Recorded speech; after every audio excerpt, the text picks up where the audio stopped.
Good morning, everyone. Morning. Morning, Julie. Good morning.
Good morning, Julie. Morning, Julie. It is 9:01 and we do have enough members present for a quorum.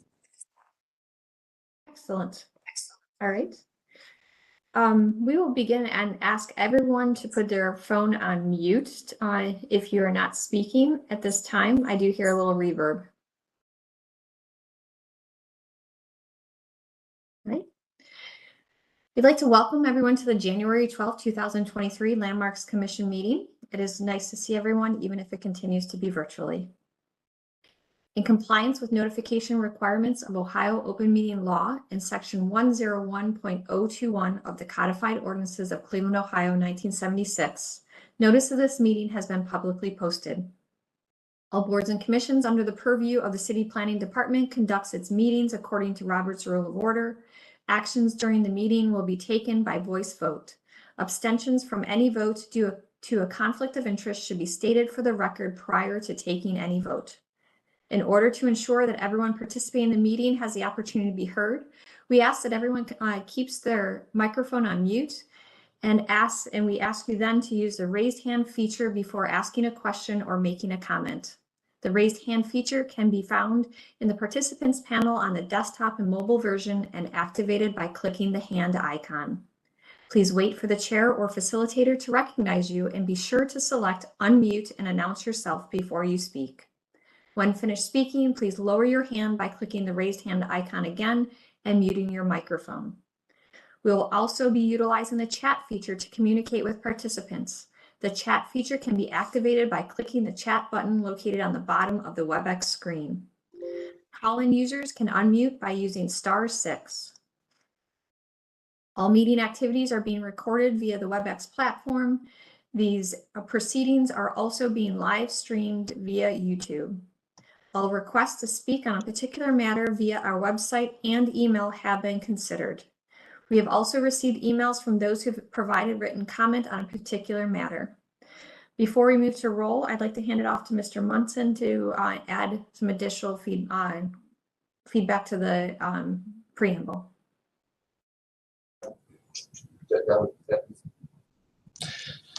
Thank you, Madam Chair. Just going over the virtual meeting rules and procedures for the Cleveland Landmarks Commission. The chair will call each agenda item, and then each applicant will be invited to proceed through their presentation. Each presentation should be completed prior to questions and comments from the commission in order to facilitate a smooth presentation. Once the presentation has concluded, the chair will ask Landmarks staff to summarize design review committee recommendations and any public comments received. The deadline for public comments is noon on the Tuesday prior to any regularly scheduled Cleveland Landmarks Commission meeting. Any received comments are distributed to commission members prior to the meeting. Staff will also identify any members of the public present and scheduled to speak.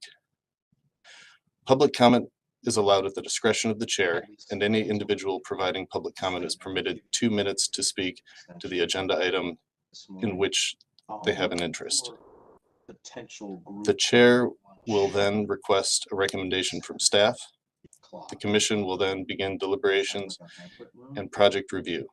Any commission member except the chair may make a motion at any point after an agenda item has been called.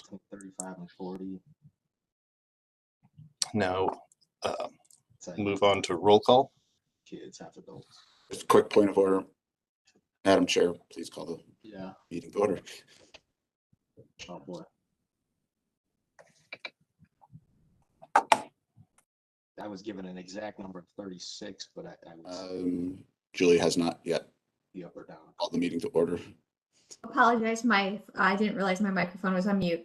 We'd like to call the January 12th, 2022 meeting to order, Landmarks Commission meeting to order. Ms. Brunges, please call roll. Mr. Nelson. Yeah, Madam Secretary, I'll be calling roll if it pleases. Please call me. This is a new process. Apologize. New members. I apologize. So yes, Mr. Musson, please call roll. All right, and I apologize in advance if I butcher anyone's last name. Anderson. Here and welcome aboard. Thank you. Benezi. Here and welcome to 2023, everyone. Galicia. Dreyer. Here. Edmund. Here. Wong. Here. Strickland. Here. Jurassic. And Trott.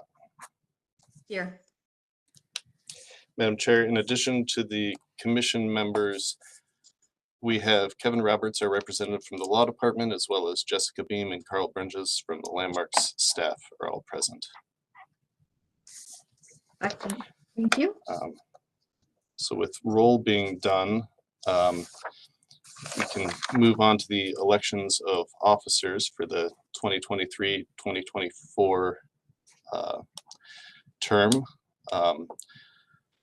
So at this point, we'd like to accept nominations for the position of the chair of the Cleveland Landmarks Commission. If any commission members would like to nominate a fellow commission member, please do so.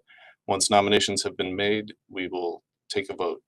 So, are there any nominations for the chair? Yes, Mr. Strickland. Mr. Secretary, I would like to nominate Julie Trott as chair for the coming next 2 years. Thank you. Any other nominations? Just quick point of order. Is there a second on that? This is Carter Edmund. I'll second that. Thank you. And then just Ms. Trott, are you willing to accept the nomination? Yes, I'm willing to accept the nomination. Thank you. Any other nominations? Hearing none, we can proceed to the vote.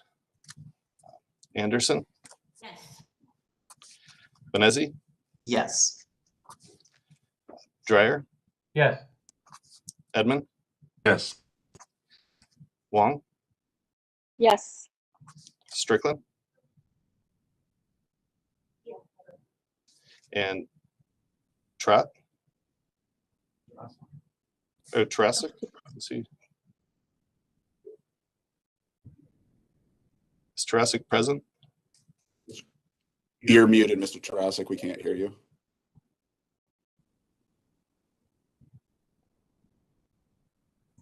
Try again, Ray.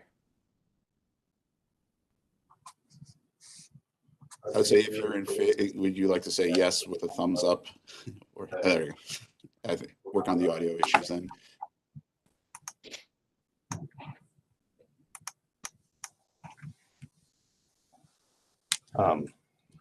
But looks like that motion was approved. So congratulations, Madam Chair. Thank you. We'll now accept nominations for the Vice Chair of the Cleveland Landmarks Commission. The Vice Chair is responsible for running meetings and acting as chair in the absence of the elected chair. If any commission members would like to nominate a fellow commission member, please do so. Once the nominations have been made, seconded, and accepted by the nominee, we will take a vote. So I'll open the floor to any nominations. Mr. Secretary, I'd like to nominate Mr. Bob Strickland for Vice Chair. Do I have a I'd like second? I'll second that. Great. Mr. Strickland, do you accept the nomination? Yes, I will. Thank you. Unexpected. Are there any other nominations? Hearing none, we'll proceed to the roll call. Anderson, Yes. Benezi, Yes. Dryer, Yes. Edmund, Yes. Wong, Yes. Strickland, Yes. Tarasic. See if he gets a thumbs up. And Trot. Yes. All right. Congratulations, Mr. Strickland. That concludes our elections for 2022, 2023. So Madam Chair, I'll hand the meeting back to you. Excellent, thank you. We'll then move on to our certificates of appropriateness. We'll begin with our first applicant. We'd like to, just a little bit of housekeeping, remind you that the facilitator does control the slides, so please let him know when you'd like him to advance. I'd like to welcome the first applicant located at the Elliott 1415 Kenilworth signage project. To unmute your mic, announce yourself, and tell us about your Hi, everyone. My name is Stephanie Ridgely. I own the Elliott, and today we are just asking for signage for the front of our building. So a little bit about the Elliott. It used to be the Holy Ghost Byzantine Catholic Church. Now it is a wedding and event venue. We've been open since last July. And so what we are looking for is just a tasteful, very simple sign out on the front, just to let people know that we are now the Elliott and we are open. So we are located at 1415 Kenilworth. It is on the corner of 14th Street and Kenilworth Avenue, across from Lincoln Park in Tremont. So right there up on the corner. And this is what it currently looks like. And so I'll show you where the sign is going in a future slide. So that's the drawing. So it's on the upper northeast side of the building. Yep. So we are looking to put a small or just black metal cutout sign that says the Elliott in the lower left-hand corner of the building. It is going to be left aligned with the windows, so that creates a really nice just straight line on the left side of the building. You can move forward. So because we wanted to get a rendering that had nothing behind it and still showing the plaque that currently exists. The new picture that they've created for us is a little incorrect. So it's going to look like this, but it'll be aligned because the picture is slanted backwards. If that makes sense. So that is a perspective. It's going to be 34 inches high and 62.75 inches wide. And we are using Shield Co. For the creation of it. So pretty simple. That's just the installation plans.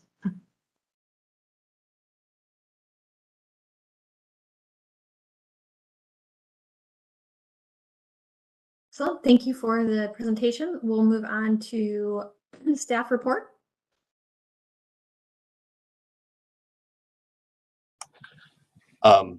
Madam Chair, to the Commission, while there was no quorum at the Design Review Committee meeting, the Landmark staff used the opportunity to provide some feedback to the applicant based on staff review of the project.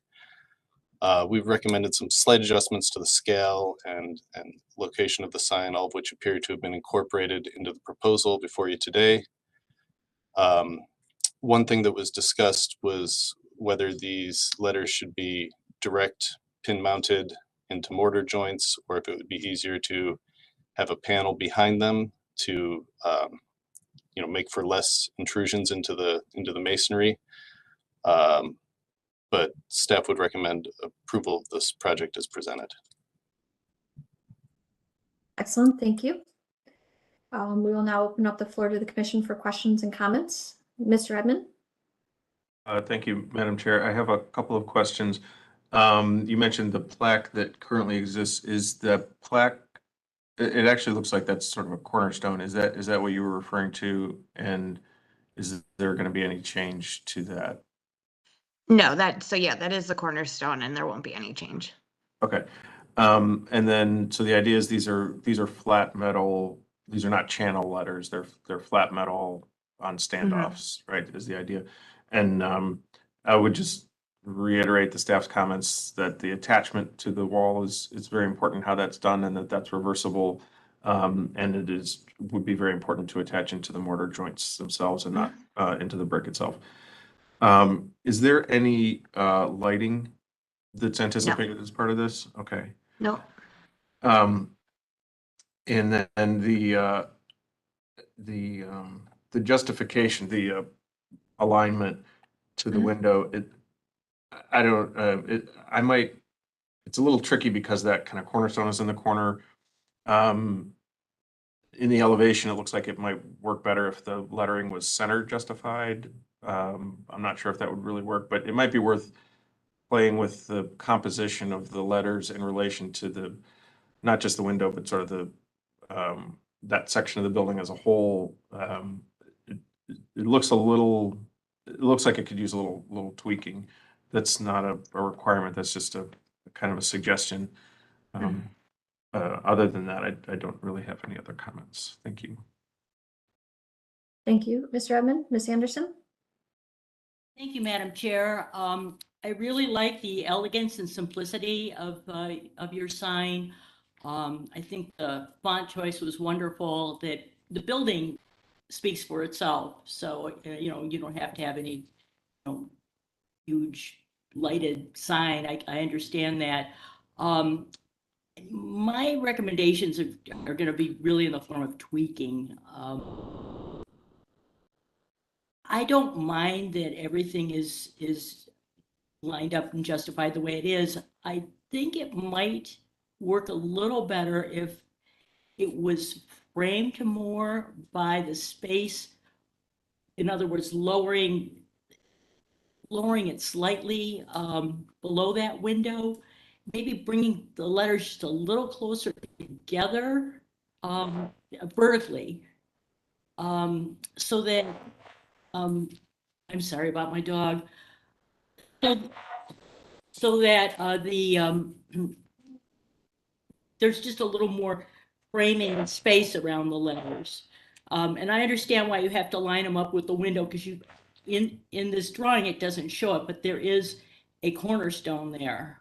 So I think if you centered everything, you might get too close to that cornerstone.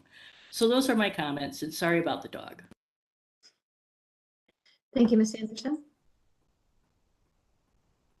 Other questions or comments from the commission?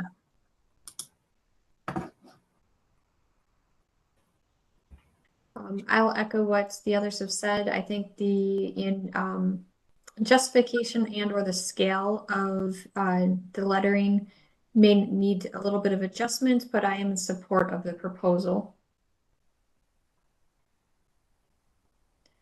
Not seeing or hearing any additional comments. Would someone like to make a motion? This is Director Huang. I make a motion to approve with the the recommendations from staff in mind. Do we have a second? Mr. Bonessi? I'll second that. Thank you for the second. So we have a motion, we have a second. Any further discussion? And just a point of order, Mr. Brunges, will you be continuing to, or will you be calling roll, or Mr. Musson, will you be calling roll? So I'm handed over to the right person. Mr. Musson is the Secretary of the Landmarks Commission. I am no longer interim, so I am more than happy to hand that over to him. All right, Mr. Musson, can you please call roll and announce the results? Absolutely. Anderson, Yes. Venezzi, Yes. Dreyer, Yes. Edmund, Yes. Wong, Yes. Strickland, Yes. Jurassic. Show of hand. And Trot. Yes. All right, the motion passes, Madam Secretary. Excellent. We look forward to seeing your project progress. Thank you.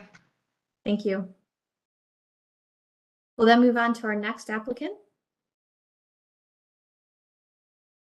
Located at 300 Lakeside Avenue East, the addition and revised streetscape for the Huntington Convention Center. Hello, my name is Ellis Katz. I'm with Project Management Consultants. We're the owner's rep on this project. With us today is the design architect, TVS, the architect of record, Moody Nolan, representatives of operations with ASM Global, and the contractor, Turner Construction. I'm going to turn it over to Paul McKeever with TVS to make the presentation. Thank you very much, Ellis. And thank you to Landmarks Committee for reviewing our project today. We have had a good series of meetings with other committees in the city, and we are asking today for the approval of this project to move forward for the final approval. And the last presentation, there were some comments that came up, and we'd like to address those as well as some comments that have come up through the process. So this is a long presentation, but we're just going to flip to the most pertinent slides. And so the first slide that we'd like to start with is this overview slide, slide 3, just to summarize where we are, what the project is, and then we're going to dive into mainly the public areas on the exterior, the southwest corners and the northwest corners of the site.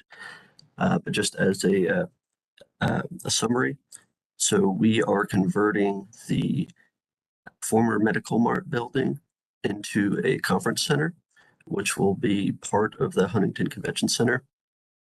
And so it's about an 80,000 square foot of existing building construction. And then there's an additional 20,000 square foot expansion, which is what you see in the image on the top right there. The expansion being a ballroom that expands out to the property line, or just short of the property line, along with elevated terrace that's accessible from the upper levels. And so we're providing additional meeting space for the convention center. And this is a very important project in terms of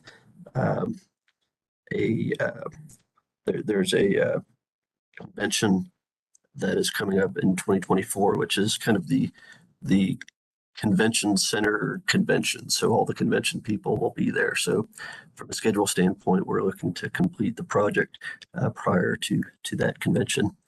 Okay, and if we could maybe just go to their slide 10 of the presentation, and I can just prompt when we reach it here.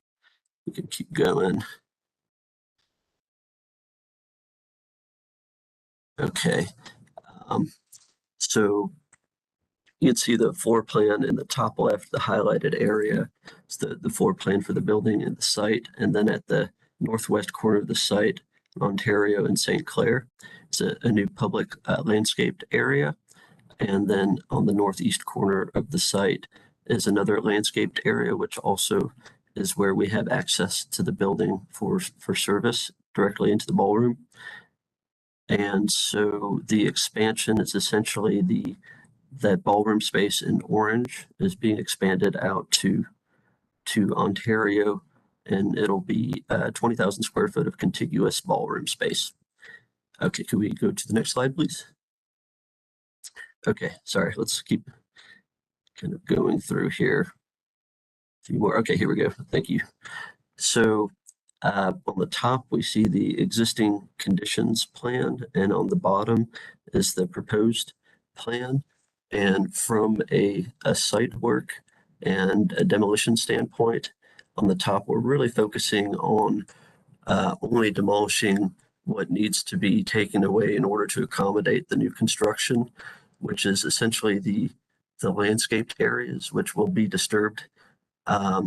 So we are revisiting the landscape, those areas, and we are trying to preserve the existing ramps as much as possible, which lead to the entry at the northwest corner. Is there a way for me to point to the screen just to have a pointer No, control? unfortunately, you're not allowed to do screen sharing or that stuff. Do you have a specific place that you'd like me to point to? No, that's fine. I'll talk through it. Thank you. So on the bottom plan there for the new, you can see the ramps on the left-hand side. There's one ramp which is shown there. Yep, thank you. And then on the left-hand side, there's actually a sloped walk. So it's not a ramp, but it's really right at the threshold for becoming a ramp. It's a sloped walk, so it doesn't require handrails. Okay, can we go to the next slide, please? Okay, and next one. So we're going to focus on these two areas which have been highlighted here at the southwest corner, which is on the left, and the northwest corner of the site, which is on the right. And so first we're going to jump into the area on the left. And next slide, please. Okay, so I think much of this information was presented in the last meeting. So just to focus on some of the updates here and just on the overall design. So we are integrating this public space with access from the corner of Ontario and St. Clair. You can see there are steps that lead up to a plaza elevation, and there are wooden benches as well as fixed furniture. All of the furniture is fixed up here so that visitors can come and sit and enjoy with either coffee or lunch from the retail venues within the convention center, or just passing by. The trees on the upper right of this square are narrow oaks, and we're really trying to preserve the view out of the ballroom space, the new expanded ballroom towards Terminal Tower and towards Public Square. Then the other trees within the landscaped areas are river birches. You can see there is clearly a square that's defined there, and there is a curb and a small retaining wall that we're trying to preserve, as that helps to define both the ramps and the sloped walk. So one of the comments that had come back from the design review committee was to look at the angle of the approach from the corner into the entry there at the bottom right of the page. And we did, and so the one main problem with revising the angle is that you would end up having to turn what is currently a sloped walk where there it says existing sloping walks to remain on the left there. You would have to turn that into a ramp, which would require guardrails and some additional construction. So we're trying to avoid that to maintain the accessibility of the existing route. Okay, can we go to the next slide, please? That's a summary of the southwest corner, and then on the northwest corner, we are essentially trying to create these two landscape zones on the southwest and the northwest to be very similar in terms of the landscape elements. There's also a existing wall which we're then adding onto, so we're matching with the retaining wall, so it's similar on both ends. And the access, which you see a truck route there, so this would be access for 30-foot box trucks to load in and load out audiovisual equipment in the ballroom. And this is not it's not a typical loading dock. It would really just be used when they're setting up for events, and not constantly in use, but would need to be available. And so we have removable crash rated bollards, which would allow that access. And we go to the next slide. Okay, so the plan has been rotated 90 degrees here. So I apologize for that, having to kind of rotate there. So you can see Ontario is moving north and south. And so this is how the truck approach would work. On Ontario, you would pull up and back up over the existing sloped ADA sloped ramp, and then back to the ballroom area. There's an existing retaining wall, and we're really, again, here trying to preserve as much of the existing conditions as possible. And if we go to the next slide, we can see where there is a precedent for this. And I believe this image was from Public Square, where the ADA access was used for for temporary access for vehicles to come up into the square. So this is something that we actually have a PETBOT meeting set up for next week. And so we would be asking for your conditional approval on that if PETBOT approves to also support this design. Really, those are the two main elements that have been under discussion. We did want to also mention that the RTA has reviewed the moving of the bus stop, and they put their full support behind it. So with a letter of support. And we really thank you for your time, and I'd like to turn it back over for questions. Thank you for the presentation. We'll begin with staff reporting on the committee recommendations.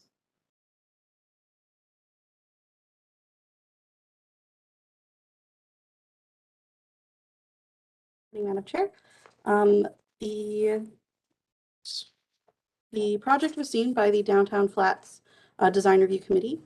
They approved unanimously with one recusal, with conditions to further study the path through the space at Ontario Street on the southwest corner to better align with the building entry, and to consider the direction, materials, and accessibility, and requested a further study of mitigation of bird strikes on the addition. Thank you. Is there a summary of has it gone to the PETBOT committee yet? Madam Chair, they were originally trying to get back on this previous Tuesday, but that got moved to next week as part of our staff report. This was seen by the commission on December 22nd in full. I know some members of the commission were not here. I think before we go too much further, I think we just need to have a quick overview of the actual addition for the members that were not here. If the Yes. design team could give a quick overview of that, please. Yes. And okay, so the addition is it's about 20,000 square foot of additional space that's expanding out towards the property line. And from a materiality standpoint and from the architecture, we were really trying to complement the existing building without mimicking it. So you can see we've used a similar scale and proportions with the exterior cladding, which is a white metal panel. And we're pulling some of the the existing building has some accents, so we do have the black metal accent stripe that's pulling along the facade. The glass has some reveals around the edges, which allow us to expand the spaces as much as possible. You can see there is a glass guardrail, which is on the terrace elevation, and the materiality at the base of the building, we are maintaining the base. There's a black granite base that goes around the existing building, so that is also wrapping around the perimeter of this expansion. On the left-hand side, you can see there is an air handle unit screen enclosure, which is painted aluminum and meant to screen the air handling unit, but still allowing the ventilation that's required around it. And okay, if we could go to the next slide, please. Yes, okay, so sorry, that last slide showed with the landscape elements. There are 5 trees. If we could go back one, I apologize for that. There are street trees that are being relocated slightly to align with the column bays of the expansion, which also allow for the deciduous trees to be used as a energy saving element of the building. So in the summertime, it'll block the radiation, and in the wintertime, it'll let that beneficial radiation in the building. The glass on the building is matching the existing glass specifications with one exception. So the existing glass is a Viracon VE12M, and the new glass is the same Viracon VE12M, but with an additional low emissivity coating on the inside. So it'll look exactly the same, but it has a better performance value. If we could go to the next slide, please. Okay, and so this is the view from the loading area of the hotel. And looking back at the AHU service yard for the expansion, as well as the overhead door, which gives access into the ballroom space. And you can see the same metal panel with the white metal panel, which is similar in proportions as the existing building precast panels there. Next slide, please. This is with the landscaped elements on that facade. So we have included fairly dense trees and shrubbery to really help to screen the service yard and any service activities that may be taking place. Next slide, please. Okay, so this is the elevation facing St. Clair, and you can see Ontario Street on the left. So we are pulling the existing back painted glass element around onto this facade, and then to the left of the back painted glass, that is where we've got a similar glass to match the existing building, the Viracon VE12M. So that's where we have the view back to Public Square and to Terminal Tower. And the same accent stripe there that's pulled around the facade. This is with the landscape elements. And if we could go a few more slides forward, the same materials, which I had mentioned. There's the, yep, okay, so this slide, if we could stop here. So this is the slide that's on the initial summary sheet, which shows the expansion there with a banquet setup on top of the terrace. And we have a couple more slides in here with renderings. So here you can see this is really what it would look like with all of the materials that I had mentioned through walking through the elevations. That would be in the majority of the year. And then we've got the next slide, please.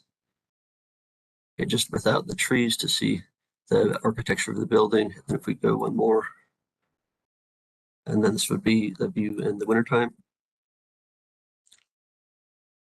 And I think that's a summary on the mall side. We really aren't modifying anything, but we wanted to include this view because you can see there are the addition of escalators within the building, which you would see through the atrium, as well as a new circulation stair on the left side, which you also see through the atrium.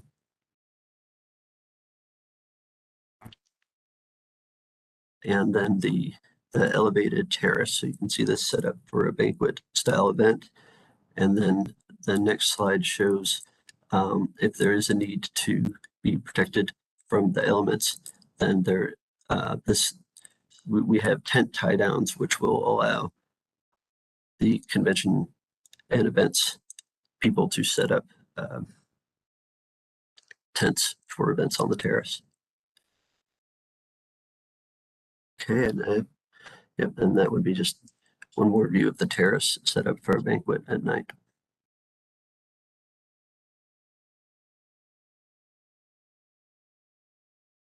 Okay, and the rest of that is mostly the interior images. So this was really just focusing on the facade elements. I'm happy to walk through any other elements of the presentation. We've got floor plans and sections and some interior imagery, but also want to be respectful of the committee's time. Thank you. We appreciate the additional information. I know I wasn't here, but I appreciate the additional insight. Mr. Brunges, you have your hand up? Thank you, Madam Chair. Staff has reviewed this. We know that this is going to be phased. I think there's going to be demolition, foundation, and then the envelope is the plan. So staff recommends approval of the demolition and foundation plan at this time. Final approval upon final submission of plans. There's a couple of conditions that we would like to have considered. Dimensions of a clear path of travel between the property line and the bus shelter. And we also would need the dimensions of the bus shelter included in that as well. Submission of a bird strike mitigation plan. And they're scheduled for it, but returning to the PetBot committee to address the box truck access and pedestrian safety concerns. Go back to that slide so you can have that. And then final signage can return at a later time and would not need to be tied to the construction of the building. Thank you. Thank you for the summary. We will now move on to the commission for questions and comments.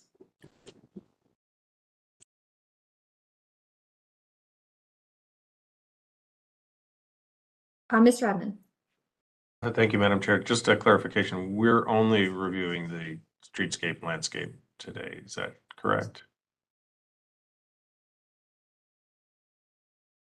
No, this is for final approval of the addition as well. So this is for the addition as well? Yes, Okay. this was seen conceptually on the 22nd, so they have been through this process. Understood. Well, did you say your inaugural convention is a convention of convention centers? Yes, so it's really the Oh, I can take that.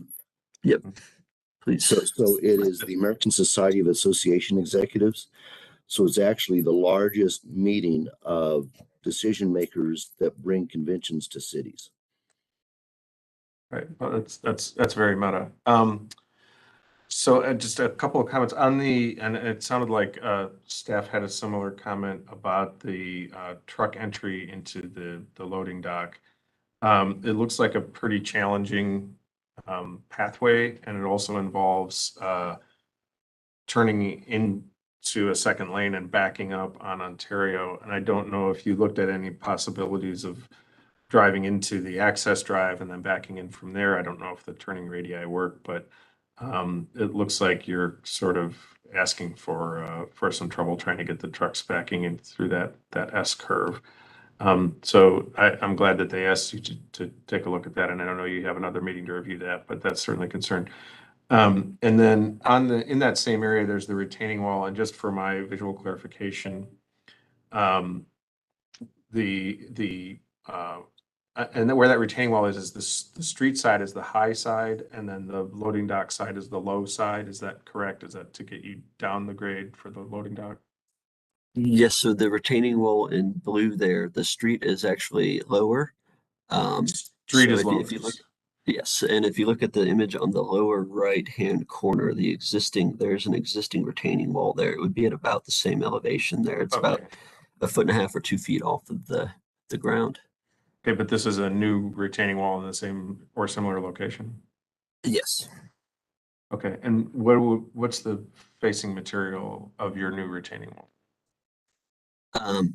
So we are looking to preserve the retaining wall. There's on the left-hand side in blue, and there's a new aspect that turns off to the right there, the lower right, but it is a concrete retaining wall, so we were maintaining the same materiality.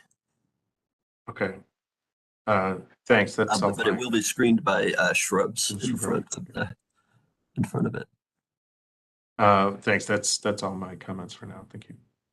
And to address the first comment about the access drive, so we did actually consider, and we've had a lot of debate over, just as a team, over the best way to access the ballroom here. And one of the issues is that when you get into that existing access drive, it is about 2 feet lower than where the walk is that comes through there. There's a, you can kind of see it on the image in the lower middle there. That's the walkway that really goes between Ontario Street and the mall. So there's a walk through there and steps that lead you up to the mall. So we would have to introduce a new ramp that goes down into the existing access drive, and then potentially additional steps along that walkway. And we wanted to do this in a way that didn't have to introduce new steps for any of the public having to come through there. I don't know if that's, if you can kind of visualize that, the image on the top middle, you can see where it's elevated a couple of feet there from the existing loading area.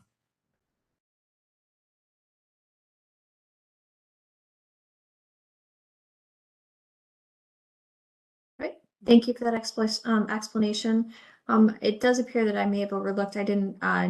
I wasn't aware that the ownership didn't get a chance to speak. Mr. King, I see your hand up with some additional comments you'd like to make.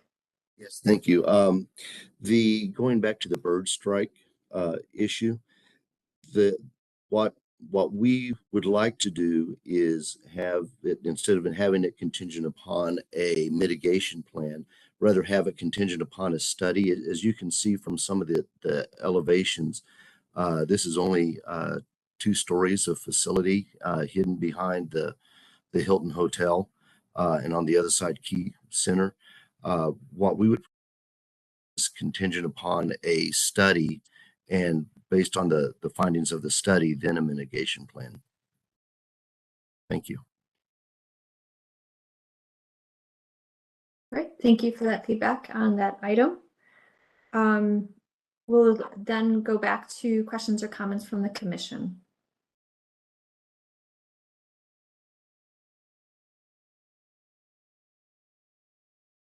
Any additional questions or comments from the commission?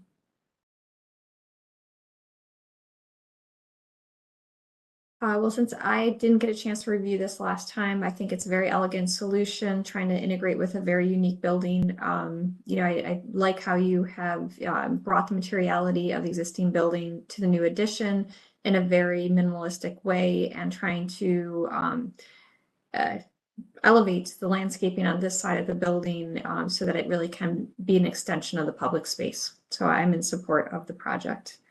But do agree with the mitigation, bird strike mitigation needs to be addressed, and I think a study is the first step to get to the appropriate solution. Director Wong, additional questions or comments? Good morning, everyone. Good morning to the presenters. Thank you. My question, first of all, thank you for addressing many of the comments from design review and sort of the staff over the period. My main question is for the section facing the mall. And excuse me, while there's no exterior renovation on that particular side, I am curious if you are interested or have considered any temporary seating, because there is that Starbucks, I assume, still inside the convention center, and if there is an opportunity within your property line to allow for that type of seating, which I know is not necessarily within the certificates of appropriateness today, but I am wondering if you are willing to consider that. You know, I actually should have mentioned that on this rendering. Oh yeah, go ahead, Ron. I can take that, Paul. You can see, thank you for the question. Actually, you can see on the, on the bottom left, the umbrellas. So we do anticipate temporary seating. We are also, to further activate that, we are currently working with the state to get a liquor license for that area so that we can do events out in that space. So yes, ma'am, we are. Thank you. And any additional questions or comments from the commission?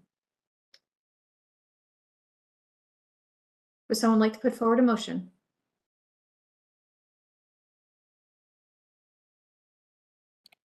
I suppose I will put forward a motion to approve as presented with the staff recommendations, while adjusting one of the recommendations from the bird strike mitigation to a study as the first step. But thank you. So it is a motion with all of the recommendations of the staff, which is recommending approval of the demolition foundations and related to the building design conditions with the conditions that were stated previously. Is that correct? Okay. Just want to make sure that we're clear. And Mr. Strickland, would you like to second that? Second that motion. Thank you. We have a motion. We have second. Any further discussion?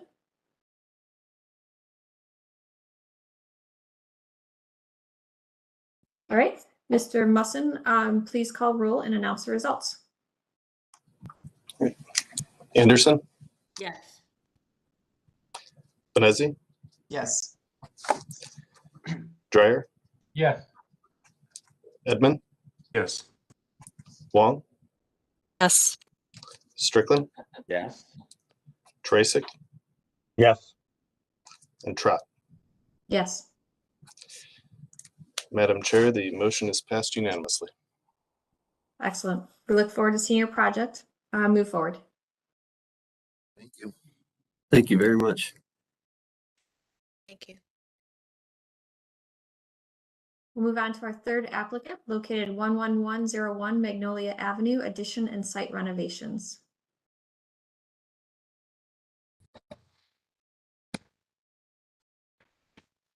I'd like to welcome the applicant. Please unmute your mic, announce yourself, and tell us about your project. Yes, I'm Preston Buchtold, architect for the project, working with Magnolia Clubhouse and with the Kruger Group, who are the contractors on the project. Well, as you can see, we're coming back for final approval on the project. I keep a little brief since we've already covered some of these things before, and then just answer questions if you have any particular. The document you received should be, there were two. One was information from Magnolia Clubhouse, which gave information about their mission and the capital improvements projects that they've been working on since acquiring the property. And then also the set of drawings, and we'll be focusing on the drawings today. Well, the first page shows what we're ultimately trying to get to. The functional goals of the project are to create a link between all 3 stories of the 2 houses.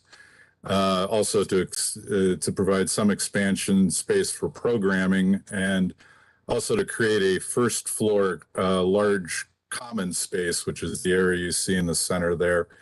In addition to that, we're also doing a new raised entry plaza to connect the 2 buildings, which you can see across the front there, and we'll talk about a little bit more later.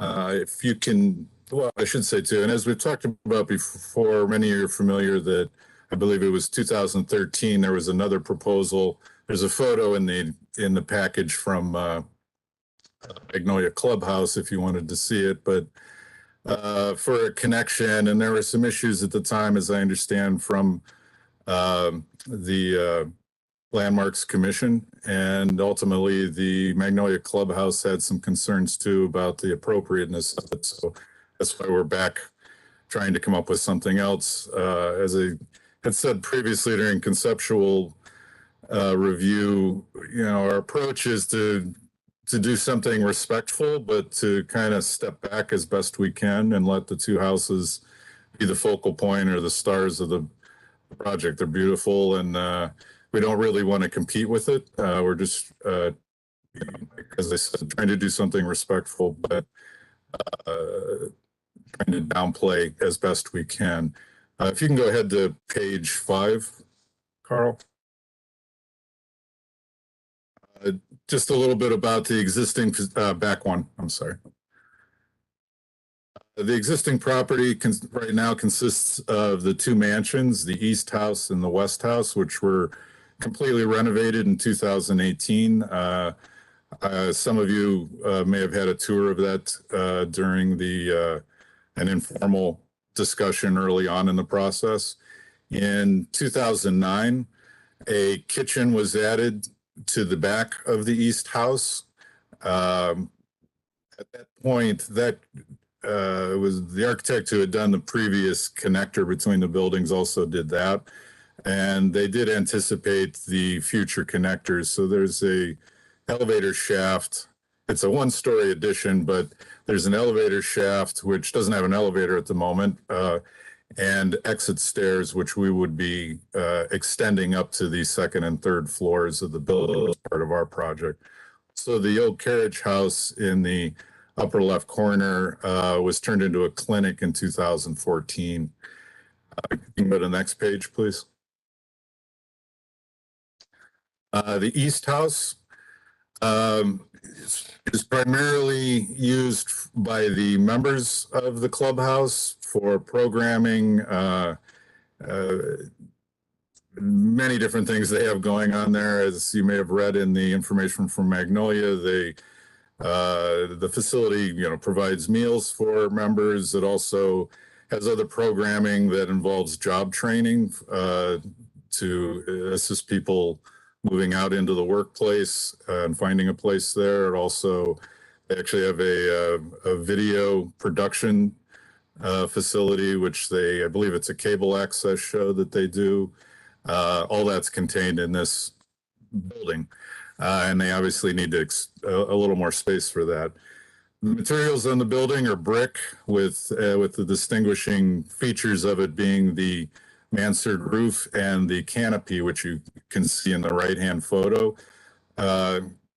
Slightly different on this building is the entrance, which is that entrance canopy, is not on the front of the building, it's on the side. And as you'll see in our project, one issue that all along has been of concern is how to preserve or deal with that element. And as you saw during conceptual, and you'll see here too, our approach is to actually incorporate that to the inside of the building. One of the things you can see in these photos above the canopy is a fire escape on the outside of the building with a door in the mansard roof on the top. As part of the project, that fire escape will be removed, and that door on the mansard roof will also be removed, and the roof will be restored to to match what is existing there. If you can go on to the next page, please. In the left-hand photo, you can see the kitchen, which was added in 2009. The materials on that are fiber cement board lap siding, 8-inch exposure on those, and they also have a split face block for the exposed foundation, even though there isn't much exposed, it is there. One thing I do want to draw your attention to, which we'll be addressing later on, is you can see on the kitchen there are some large windows on the first floor there. Those are actually being incorporated and will be left open to the new common space on the first floor. Part of the Magnolia's goal is in this whole project too, and in their mission is an openness. And so, you know, having a view into seeing what's going on with the members, it also, on the other hand, will give make the kitchen feel a little larger and provide natural light into the kitchen also. But part of it's just the openness that Magnolia is trying to promote to the public and within the facility itself. But the one element, though, is it's a little hard to see there, but above those windows on the kitchen, you'll see just a little bit of a clear story windows peeking out above the roof line there. Those are clear story windows over the kitchen, and those will also be incorporated or absorbed into the new connector on the second floor, with the windows being so you can look down from the second floor of the building into that. Also, again, trying to promote an openness to all the things going on in the facility, but it also will allow natural light to flow down into that space also through the new. On the right-hand side is the West House, which is again brick with wood trim. The purpose of that building is primarily on the first floor is a resale shop open to the public, which will remain. And on the second and third floors are primarily staff offices and conference areas. But these are also accessed by the members of the clubhouse for job training and other, resources that they need to make use of. If you see just in front of that car there is a existing brick and sandstone stair.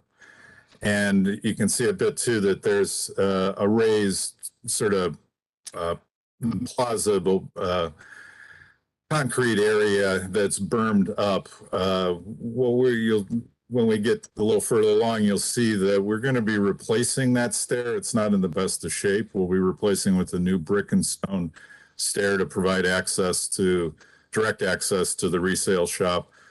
And also, as part of the new raised plaza, we're looking at actually in that area maintaining it as a bermed area instead of putting brick and stone walls around it, which we had initially looked at, but one for budget purposes, but also we thought it allowed it to feel a little more open there also. So that's something else that we'll just want to draw your attention to as we get to the actual design. Next page, please. And here you can see you can see the West Houses. Again, there's in the right-hand photograph, it's a little hard to see. There's a fire escape coming out of the corner of the building on the outside. That will be removed as part of the project. The one thing that we were able to do with the new link was in the previous design, the architects approached it as treating the three buildings, the two mansions and the connection, as separate buildings from a fire code standpoint. What we've done instead in this case is when the two mansions were remodeled in 2018, sprinkler systems were added to it, which the new link will also be sprinkled, which allows us to not have to create firewalls and fire shutters and other things between the two buildings. That was one thing I believe that was of concern by the landmarks and was concerned by the clubhouse itself, was that a lot of windows would have been lost, or at the very least, we were going to have to put in rather expensive fire shutters to close in the case of a fire. We don't have to do that now. One of the things that does allow us to do is basically, other than a window to a bathroom, I believe we are not removing any windows on either of the existing houses. They will either open into the new first floor common space if they're on the first floor, or they will look out across the roof of that. So we're still maintaining a view and light.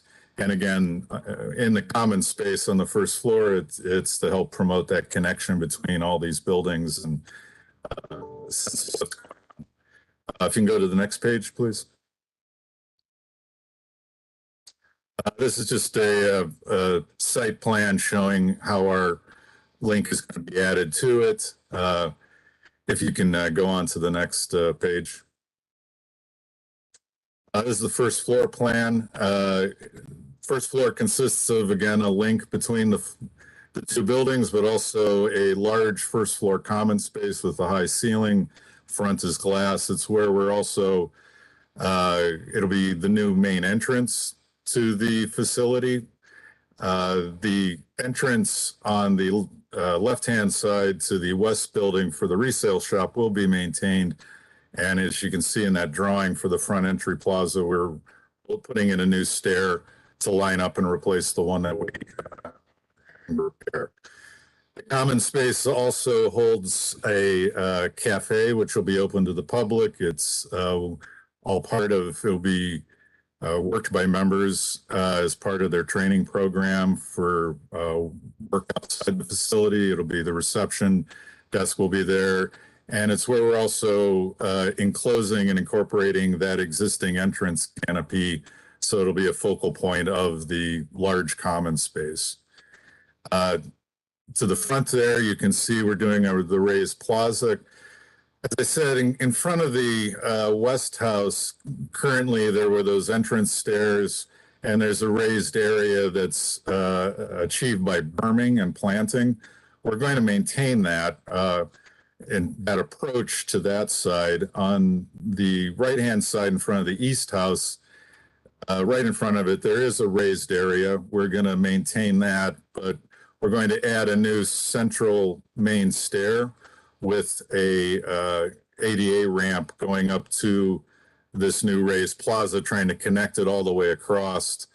And also to sort of, well, a little bit of order and identify the new entrance. And again, we also need to provide access from the entrance drive there. That's most members come by circulator bus or van and are dropped off there. So that is the main place that at least the members are coming in. To the back, there is parking, an existing parking lot that is used by the staff. If you can go to the next page, please. This is just the second floor, showing again, the second and third floor links we've held to the very back of the two original mansions. So they're quite a distance back. And again, we're going to be adding on to that, what was started in the kitchen area for the elevator and exit stairs will be built upon a stacked on top of that. We'll be creating a flexible area for programming, and then we'll be creating incorporating that clear story over the kitchen so you can view it from the second floor. In all of the floor plans, what we've done is we've set the new floor at the same level as the East House, the one on the right, and then accommodated the elevational changes, which vary from 10 inches to about 20 inches using a ramp, which you can see to the top of the page above the, yes, where the arrow is there. So you can go to the next page, please. And the third floor is similar to the second, large open space for additional programming, again, held back, ramp to the west building, and extension of the elevators and stairs. Next page, please. And the basement will also be connected to, so they'll be able to move between the two basements. Primarily storage and mechanical. You can go to the next page, please. Actually, go one more. Let's go back to the rendering. So as you can see, in this photograph, this is the front, what you'll be seeing from Magnolia and from the drop-off drive. Trying to maintain the focal points of the two houses, creating that raised plaza area with a new sort of grand stair and entrance ramp, replacing, as you can see to the left-hand side there, a new stone and brick stair to the resale shop entrance. The connector, the common space, is a tall, I believe 13-foot high ceiling. It'll be all glass to the street.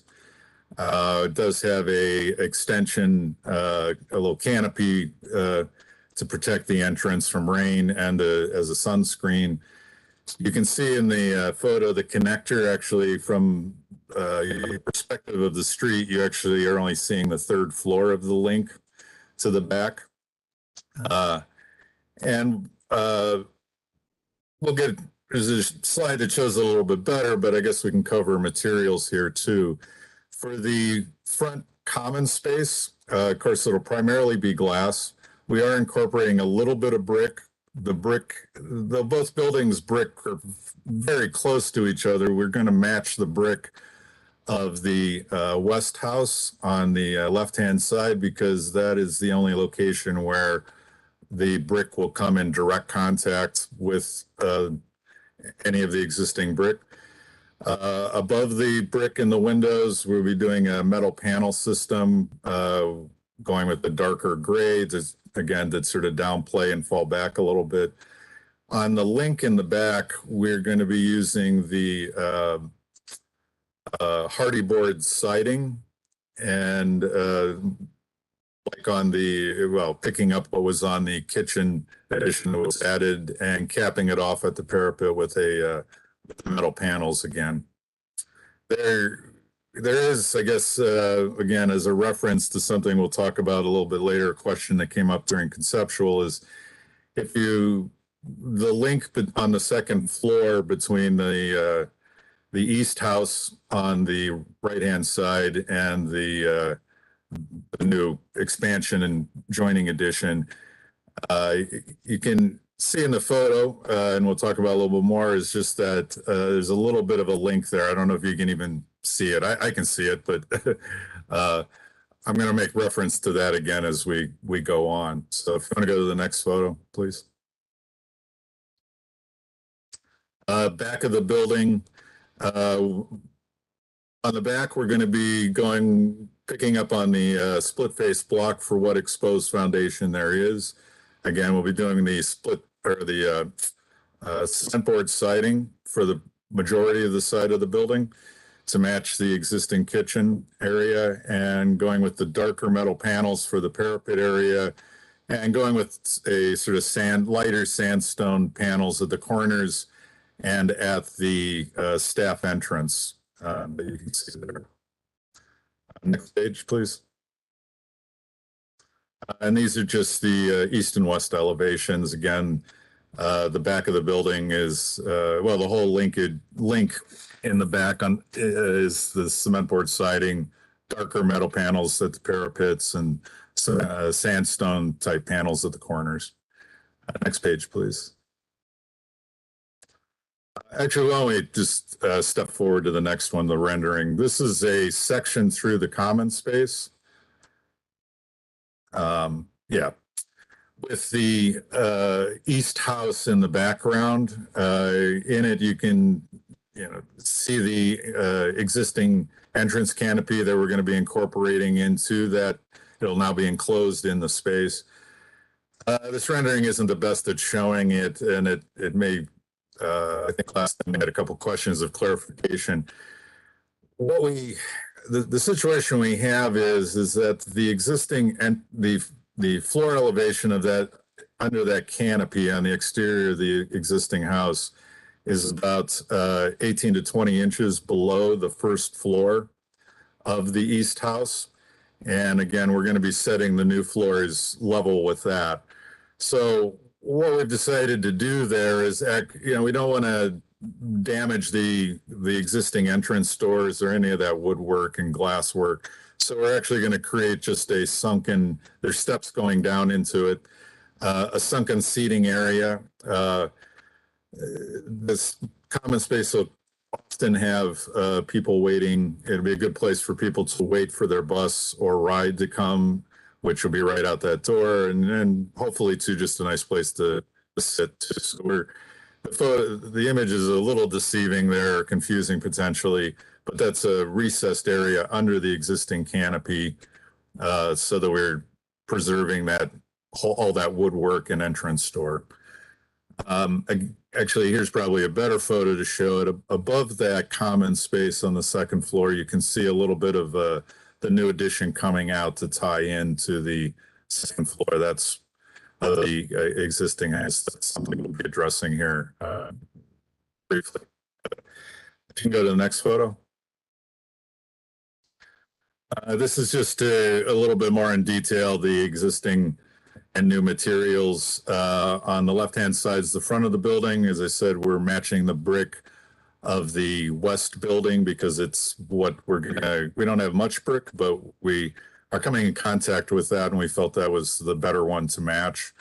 The metal panels, the dark metal panel system, it'll be an aluminum system. The hardy board, cement board siding in the background. On the I should say too that the aluminum frames will also be a dark charcoal to match the darker aluminum panel systems. On the right-hand side, the back of the building, matching the split face block for what exposed foundation we have. Again, cement board siding, and also having some lighter sort of trying to get sort of a sandstone type colored panels at the corners of the addition. You can go to the next page, please. Two questions came up during conceptual review, one from Landmarks, and one from the local, which we've addressed. From the local, their question was, there's on the west house on the landing between the first and second floor is the windows you see there. There's some leaded glass. It's in the picture, you may see some color. Those are little pieces of leaded glass stained glass that have been set in the window. They're just sitting on the sill. The actual windows are leaded glass, and you can see out them. They have clear glass in them. This landing faces will be affected by the connector, the common space connector. The roof is going to hit a little bit, well, in the double hung window area. The window's made up of the double hungs below, and then there's some transoms up high that you're seeing. So what we're proposing doing to preserve the leaded glass is we're going to keep the transom windows as windows. They'll still allow light in, and one can view out them. For the lower part where the double hungs are, we're going to create a display case with doors on it, and we'll reincorporate the leaded glass into those doors. We're not going to change anything else. We're going to preserve all that trim you see, the sort of bench that covers that above the radiator. It will all remain the same. The only difference will be is that the lower windows will now be part of a display case, which will be lit from the inside too, so it'll be illuminated during operating hours, and the upper windows will remain as they are with a view to the outside. Next page, please. And the final item was a question regarding that connection between the new, on the second floor, between the new building and the second floor of the east house. Ideally, we would have liked to connect to the back of the east house, but we have a couple things in the way, a couple of issues. One is there's that clear story window above the kitchen, which is existing, which creates, that we're trying to create a view down into. You can see it to the top. This is an enlarged corner of that connector.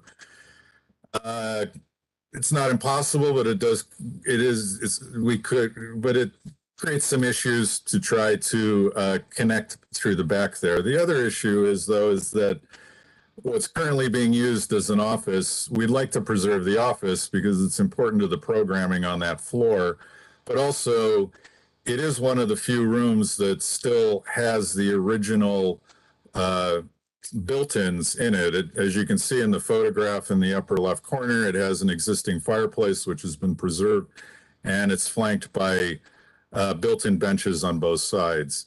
To come through the back, beyond trying to cut into that high window space above the kitchen, we'd also have to destroy one of those most likely benches. The other issue being, though, is if we come through there, we now turn that office into a circulation space, which loses the purpose of the office.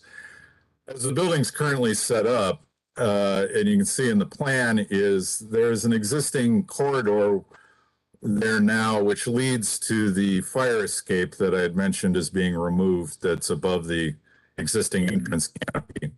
What we'd like to do is, again, ideally, we've been great to come through that back corner, but trying to preserve some of the things that are left of the house, original, trying from the function of that office and preserving that, which is important. We thought the best thing to do would be to reuse that corridor and tie into the new addition through there.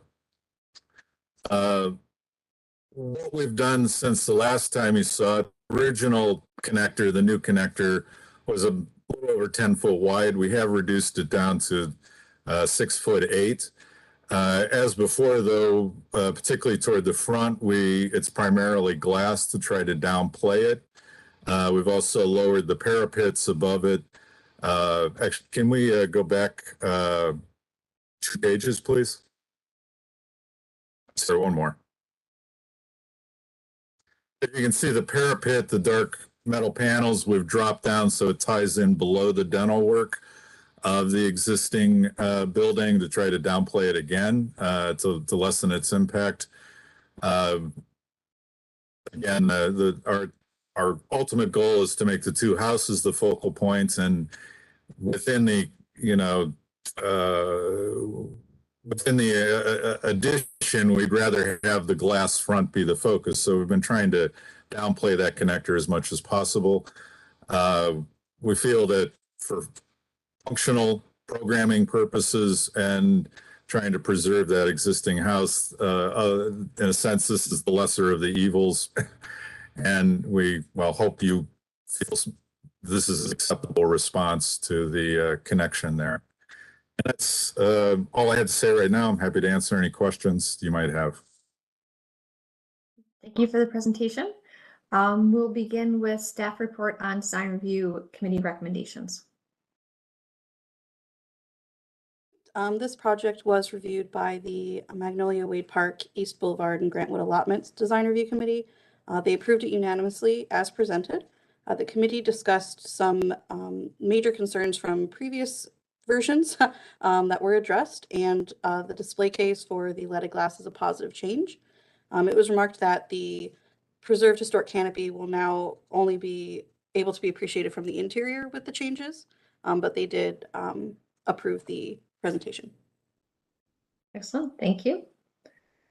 And staff report?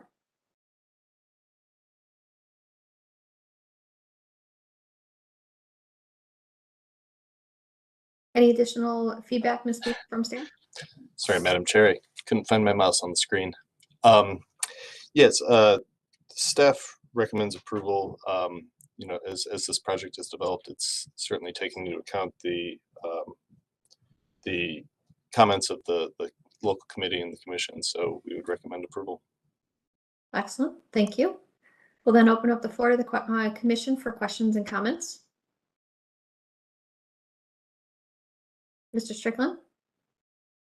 Thank you, Madam Chair. I just wanted to compliment the applicant and the architect on addressing previous comments. And obviously, this is a very complex project, trying to tie these two beautiful mansions together in a way that serves the function and the mission of the applicant. So I think they've done a very good job, and I very much support the project. Thank you. Thank you. Thank you, Mr. Strickland. Other questions or comments?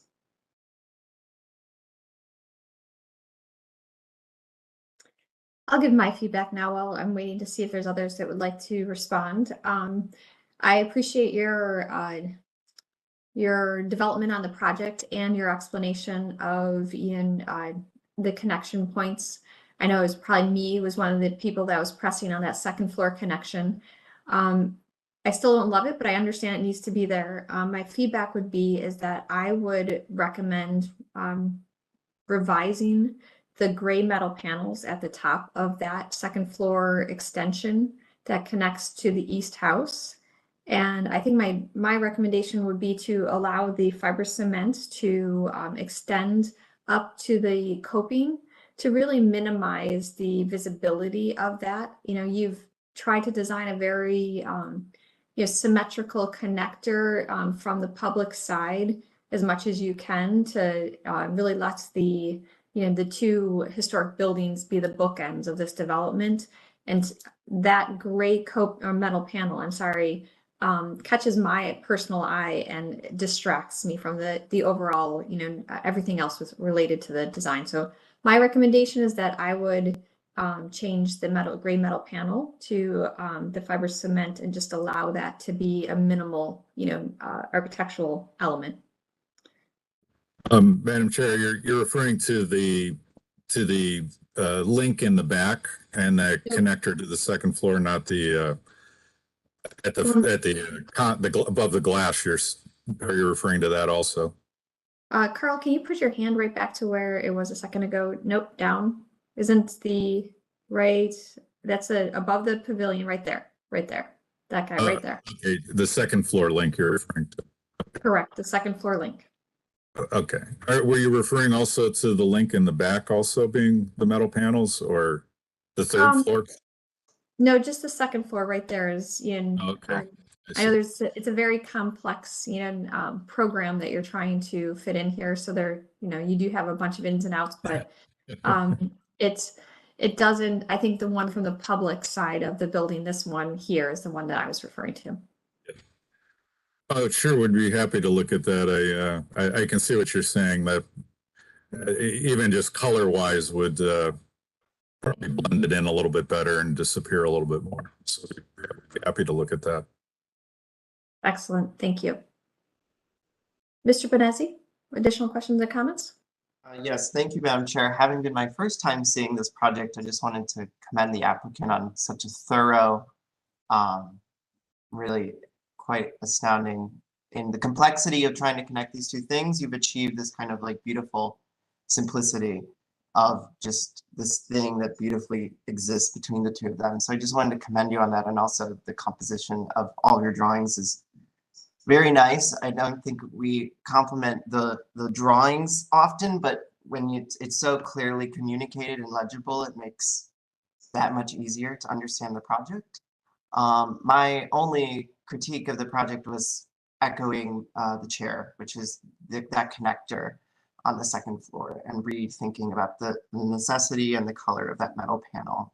So I'm just going to echo their comment, but otherwise I'm in very much support of this connector. So thank you. Well, thank you.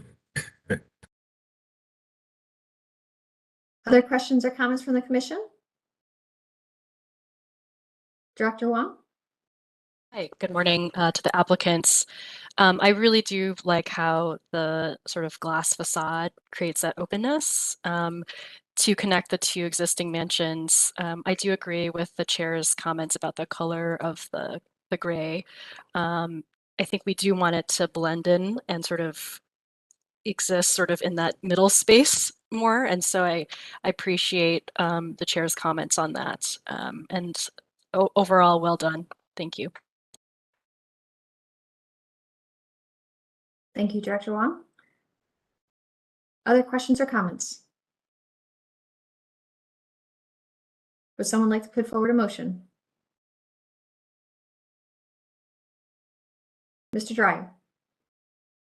Yeah, I'll move that the project be approved as presented with the strong recommendation that that second floor connector be reviewed and looked at. Thank you. We have a motion. Do we have a second? I'll second the motion. Thank you, Ms. Anderson. Any further discussion?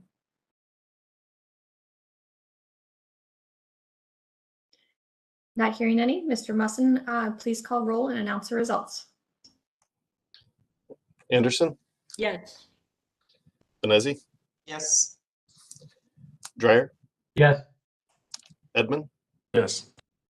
Wong, Yes. Strickland, Yes. Trasick, Yes. and Trot. Yes. Madam Chair, the motion passes unanimously. Excellent. Very exciting project. We look forward to seeing it move forward. Well, thank you very much and Happy New Year to everyone. Happy New Year. We'll move on to our next applicant, located 10938 Drexel Avenue, window replacement.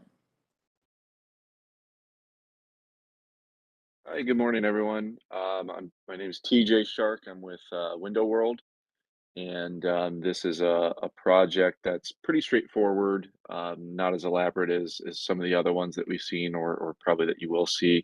We are just replacing windows like for like. There are already some replacement windows in this property, and we're just matching what was basically already there. So any windows that had grid patterns will have the same grid patterns, and any windows that do not have grids currently will not have grids. But yeah, there are further photos that will kind of demonstrate what we're replacing. If you want to go ahead, go to the next picture. As you can see there, so those two kind of walkout bays on that second floor, there's already 3 replacement windows there. We're planning on making those circled windows match what is already currently there, as well as those 4 on the third floor too. You can head to the next photo. There are some on the other side that we are replacing, not all of them, but those we're going to make look like the front windows there too as well. And I'm not sure if there are any more photos. That's one in the kitchen. It's going to be a standard white on white vinyl window, no grids in that one. That's on the right side of the home if you're looking right at it. Same with this one. This one's on the left side of the home, replacing that with a white on white vinyl.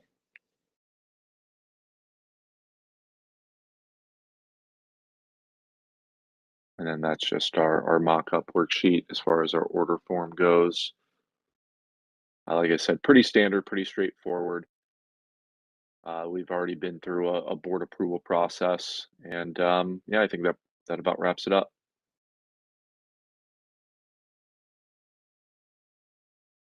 Thank you for the presentation. I will then hand it over for staff feedback on the Design Review Committee's recommendations.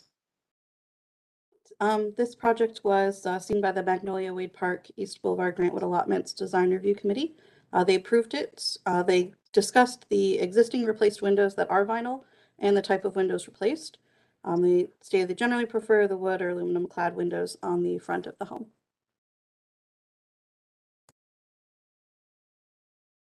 And staff report? Thank you, Madam Chair.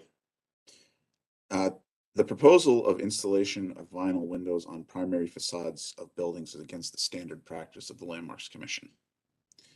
A building permit was issued in June of 2019 for 3 double hung windows and 1 slider window. Landmark staff administratively approved this application, but there was no supporting documentation and no notes as to what was approved. Based upon the application date and approval date, it does not appear that this went through the design review process. Staff was split in their feelings about the proposal, but after a bit of discussion, we came to a consensus. The proposed windows are not appropriate and should be changed to aluminum clad wood, composite, or fiberglass material. The existing windows on the first and second floor do not have grids and should remain 1/1. It would be a hardship to require the removal and replacement of the 3 administratively approved windows at this time. However, when the time comes, those windows should be replaced with an appropriate window material. Thank you. Thank you for the staff report. We'll now open the floor to the commission for questions and comments. Mr. Tarasik. There's a question for Carl. Carl, was the applicant at that point in time the same applicant as the one here today? Were the owners the Yes. same? Owner is the same, yes. Okay. Thank you. Other questions and comments? Director Wong. Can I ask for a clarification for the staff report? So what you're sharing is the previously installed windows were not approved, the vinyl ones, and yet right now it'd be a hardship to replace them economically. So when it's time to replace the ones that have already been installed, the owner should do it with the appropriate materials. That is correct. It seemed that the 3, without any supporting documentation and the speed and the materials that are usually not approved, white vinyl windows on the front are generally not approved in the historic district. That has been a pretty constant in my entire time here. We have been reviewing, there has been a lot of development in this historic district recently, and we have been holding that line that non-primer facades, sides and rears, we will concede vinyl windows there, but the primary facade should have the better material. Okay. It felt a bit arbitrary when those 3 windows were approved on the front because there's no documentation. I can't say what was in because there's nothing there. So, yeah. Okay, thank you. And can I ask a follow-up question to the chair? So there is also, I'm sorry, a new proposal as well for windows, and those windows should be the materials as suggested, right? We would suggest appropriate materials, exterior grids where they are, and then again later when the vinyl is due to be replaced, that whatever goes in now be matched. Okay, final question. Is the presenter the contractor or the owner of the property? The contractor. Okay, thank you. I'll just share that it's very important for contractors to get the appropriate permit and to go through the appropriate process. So I'll say that administratively, we are really strongly holding to that. And so to the contractor, please, you must come forward and get a permit. Thank you. Thank you, Director Wong. Mr. Strickland. Thank you, Madam Chair. Looking at this picture, I'm a little confused. What is the exterior color of these windows? It'll They be look a white black. They look black. vinyl. Well, the existing, yeah, those are the old original windows to the home. I believe they're just wood painted black on the outside. I would say that it sounds like I have seen this popping up more and more in certain districts that, vinyl is not allowed, which I'm not really sure as to why. I do know that any type of aluminum clad, composite or fiberglass window is about triple the price for homeowners. And, you know, when a homeowner is, I'll just say this is maybe not the most well-kept area and house here. And I know that the homeowner wouldn't be able to afford, you know, some of those more expensive windows. I've actually used to work for those more expensive companies, so I know the difference. We only do offer vinyl. It is the more cost-effective option. And, you know, for homeowners that, you know, actually do care about their home and the look and want to better it, uh, sometimes vinyl is their only option because they'd have to pay 3 times more to go to a, you know, a wood window that sometimes, you know, a lot of those wood windows, wood isn't like what it used to be. You know, it's not the same type of old growth wood. Pella went through a big issue a couple years back with rotting wood windows. They're not the same quality. I don't believe that they're a better window. I think when you do vinyl correctly, you can achieve the same look and even to some degree, even better longevity a lot of times. So I just kind of wanted My to make that problem, mention. I don't know if that changes anything, but just, my you know. problem is the color. I think they Mhm. should be black on the exterior. And depending on the exposure, black vinyl windows do not hold up at all to exposure, you know, on the south and west exposures on a building, and they're marginal on the other exposures. So I think a black fiberglass would be the appropriate solution for this house.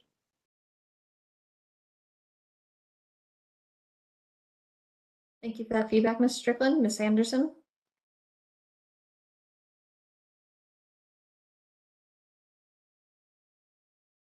Ms. Anderson, you might be muted. I can't see you on my screen. I'm so sorry, I was muted. The staff mentioned that there was a vinyl window, a slider window that was installed. Was that on the front elevation in 2019? I'm trying It to. was not. That was on the side over by the door, I believe, on this side. All right. Yeah, I have a problem with the color, and also I think the divided mullions is not appropriate, so the replacements, even though it's going to be a little awkward, probably should be consistent with what the original house had. Those are my comments. Thank you, Ms. Anderson. Director Wong? Thank you. I do want to comment just to share that I would really encourage the contractor to continue working with the staff. We do have one staff member who does work with residential homes and has a lot of experience with that. I'm very aware of how there can be feasibility issues and how this can cause economic difficulty, and certainly sensitive to that. And just speaking of, from the department, we're trying to come up with some solutions on how to best support homeowners in historic districts who, may not necessarily be able to afford sort of the greater cost. So I did want to just note for the record that's something we're actively thinking about. I think the proposed solution here is a good one in that it provides some relief. So the already installed windows do not need to be changed out right now. I would say that we would strongly recommend. I would strongly recommend the exploration of the newly installed windows to be the materials suggested by staff, and certainly the staff will be available to help see if there are any resources out there to assist with that process. Thank you. Thank you, Director Wong. Mr. Brunges, you had your hand up, and did you have additional feedback? Yeah, I just want to clarify. The third floor windows do have exterior applied grids.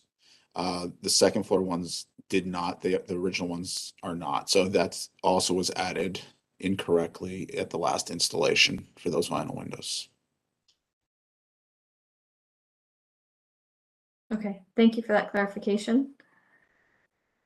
Other questions or comments from the commission?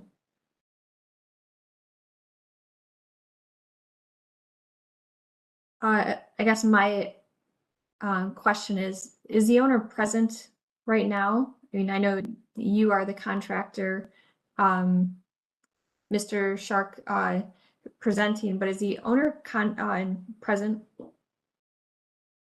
I do not believe so. They're not aware of the meeting. Okay. I mean, I do agree with, what staff has presented and stated is that, this is an unusual situation that we're in without the documentation of what was actually approved previously.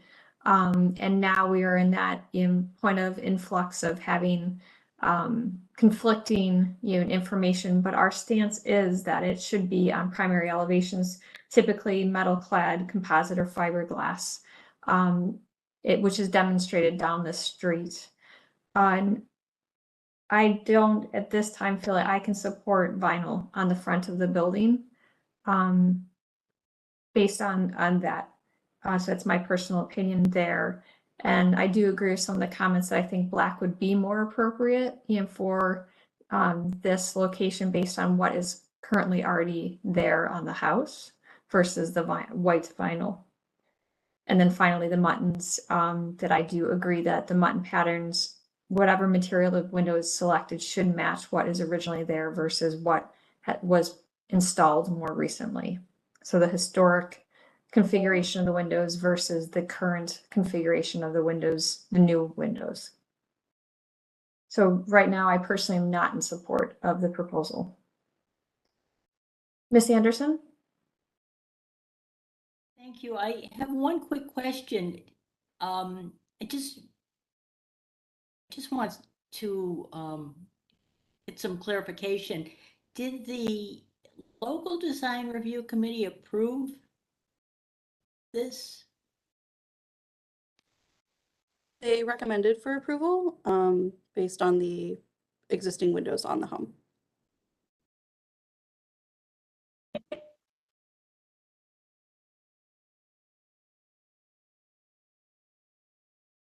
Ms. Yeah, Anderson? Oh, go ahead. Go ahead. I was was asking if you could go back to the design review, the form so we could look at that. Thank you.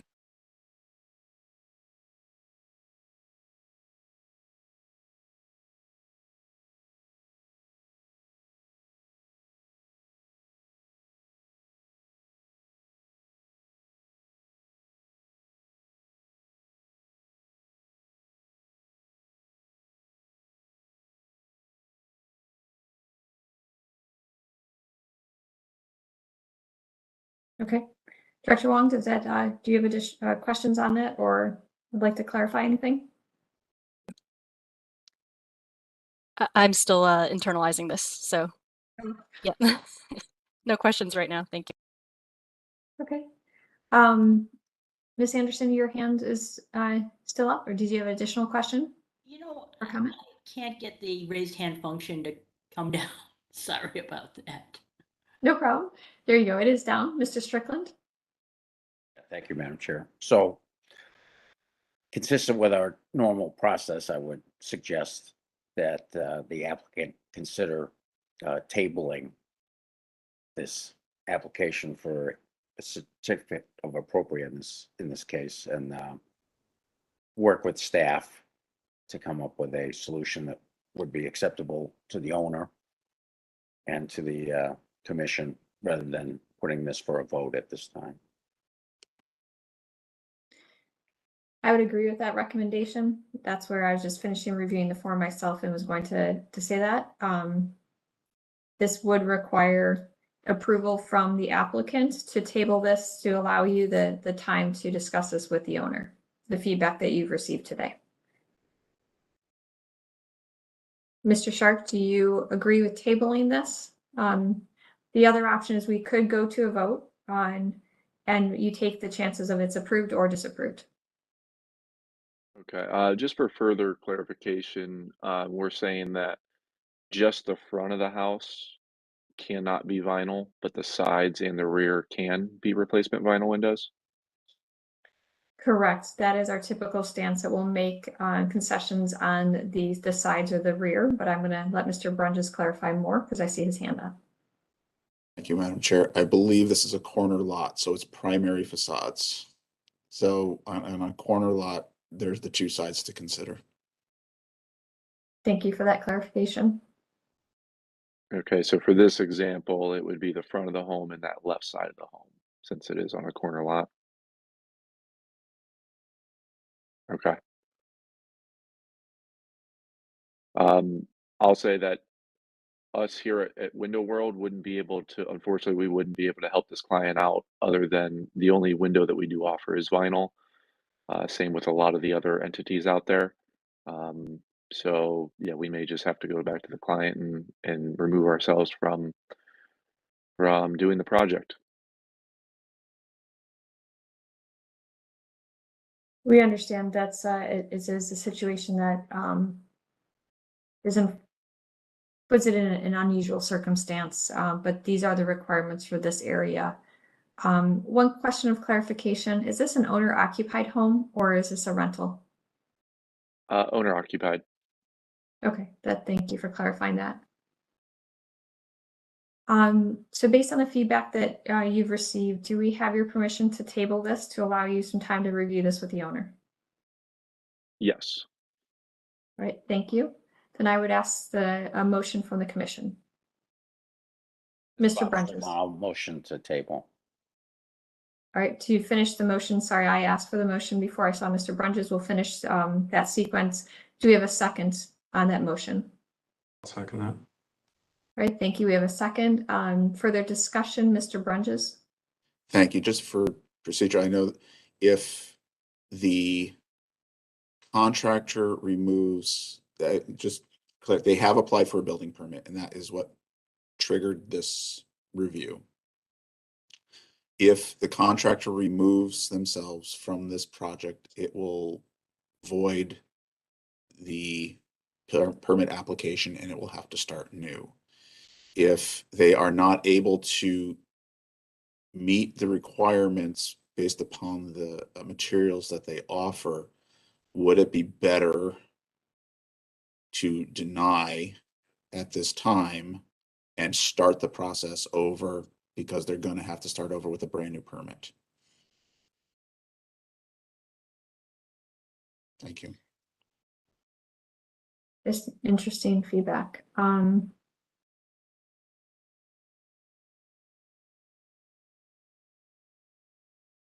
So Yeah.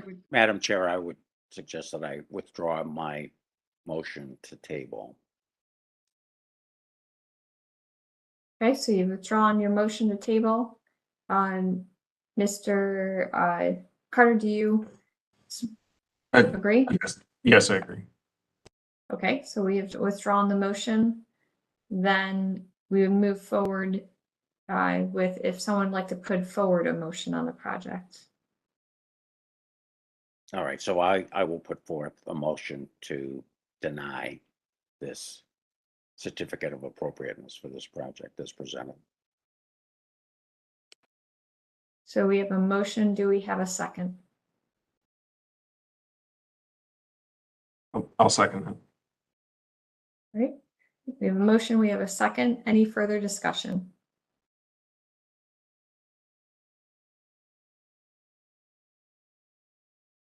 Not seeing any. Mr. Musson, please call roll and announce the vote. Thank you, Madam Chair. Anderson, Yes. Benezi, Yes. Dreyer, Yes. Edmund, Yes. Wong, Abstain.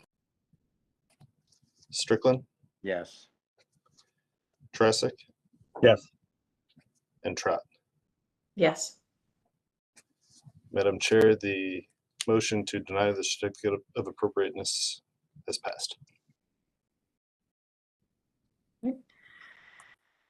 Well, please give the owner the feedback of why it was denied. And, we are happy to continue the conversation with them to try to find an appropriate solution that is aligned with the historic guidelines, but also, what they can afford for the building itself.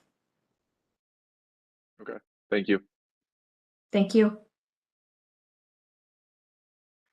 We'll move on to our next applicant, located at 1975 Ford Drive Addition in the Hessler Road Historic District.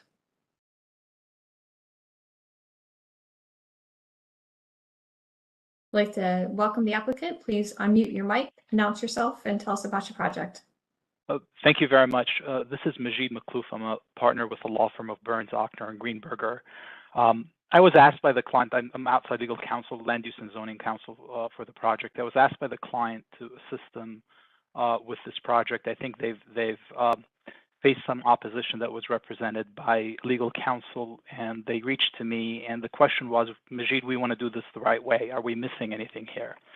And we looked at the project and we looked at everything and actually concur with the city professional opinions that the proposed project complies with the zoning. They have a right to develop the property in accordance with the zoning. And I think Director Wong, may have reminded the commission at one point previously, does the property owner have the right to develop the property here? And I think we all have the unequivocal answer that yes, they do. So I know I'm legal counsel, and actually I'm sure none of you is here this morning to hear lawyers pontificate about any of this stuff, and then quite frankly, more importantly, nor does my client do business this way. I think if any of you knows Russell, this is passion-driven development. This is development with a purpose of trying to do public good. So with that, I just wanted to almost play master of ceremonies here, to let you know that we looked at it. We concur with the city in terms of our determination that the zoning allows the project, that they're doing it in accordance with the zoning. And I'm going to turn it over to the people who actually do the work and that you want to hear from. I'm going to turn it over to Russell. You'll hear from him. And then obviously to Kevin Dreyfus-Wells, the architect, who's going to go into the substance of the presentation and the PowerPoint. The one thing I would just ask the commission to very much, hopefully you can cooperate with us on, is timing is very much a critical issue here. So we're hoping to have a vote today and walk out. Hopefully, we ask you, obviously, the decision is yours to walk out with an approval, but timing is a really significant issue for us here. And with that, I'll turn it over to Russell. Thank you. Thank you. Good morning, everybody. Pardon the scratchy throat, got a cold. As Majid indicated, we are seeking final approval, and time has become of the essence for us. We would plan and want to start construction by this summer. So this meeting is propitious in that way. Beyond that, all I really want to add is, after this long journey, is we've worked really very, very hard. By we, I chiefly mean RDL Architects, who you'll hear from next, and reached very deep to try our best to be as responsive as humanly possible to the various constituencies and concerns that have been stated while maintaining a viable project. I like to think we've achieved that, and I, for one, am very proud of the team and RDL in particular, and the project revisions that you're about to see. So Kevin Dreyfus-Wells, can you please take over? Certainly, thank you. And then thank you all for your time this morning. We're very, very pleased to be here. Next slide. Just a quick recap on the location. We're here, Russell owns those two buildings that face on Ford and the open area behind them that fronts on Hessler. Next slide. We, just a quick recap of Hessler District. This was approved as a district in 1975. The majority of it really was built in the first quarter of the previous century, from 1905 to about 1927. The next page has a Sanborn map that shows that, those later parcels to the east end of the street. We're sort of the last ones to be developed. This parcel is the only, has only had the house at the front. I presume that originally that was a rear yard for that single family owners, just personal use. Of interest maybe to note that, of the frontage on Hessler, the length of that parcel is the same as the length of the next 3 parcels. So 3 duplexes on that 141 feet or so as you look further to the east. So certainly not unprecedented that, in typical development of the area, that there would be room for some additional construction there. Next slide. We are proposing to add 1 building and 6 units to the existing 20 buildings and about 105 units. We would be at the smaller end of the scale in terms of height. We're proposing 3 stories. There are blue houses that are duplexes that have an attic story as their 3rd floor. The remainder are 3 stories, 3.5, 4.5, or 5 in that tan color. We are going to be much closer in building frontage to the blue houses, perhaps a little bit wider, but also much narrower than the other larger scale buildings. So we think what we're proposing is certainly very much supported by that context. Next slide. We think what makes Hessler a wonderful street is the variety of different architectural styles and housing types that are represented there. Well, none of these buildings is entirely unique in types and style of buildings throughout the city. It is quite a broad mix of styles and buildings that are represented here. We think in a wonderful way. The original 1975 district nomination and certification noted that variety. It really didn't particularly note any common or prevailing style. It's noted as the most significant feature in that original nomination, the woodblock street on Hessler Court rather than Hessler Road itself. Next slide. And next slide. So our site is between that 2-family house on the left and the building on the right that Bruce Development owns that has 5 units. Originally was a single family house. You can see that is a gravel surface parking area. We've seen aerial photos back as far as 1993 that showed it as a parking area, presumably still gravel at that point. So it hasn't been a private yard for a very long time. Next slide. To the upper left, the rear of 1981 Ford Drive that Bruce Development also owns and has invested in. And then to the bottom, you can see the rear side or the side elevation when you're looking from Hessler, but really the rear of that apartment building that we're connecting to. And if you look in the lower left of that lower left area where you see 2 air conditioning condensers mounted on the wall, that's the only place where this project will touch or come in contact with that building, wall-to-wall situation. And then you can see the porch immediately to the right of that. And the next slide shows a little more detail where we are removing that porch, which does not appear to above the foundation level B original construction. And we are proposing to replace that with a new porch that spans between this existing building and the new construction. We've talked with the building department and they agree that the fire escape really isn't providing any benefit for life safety.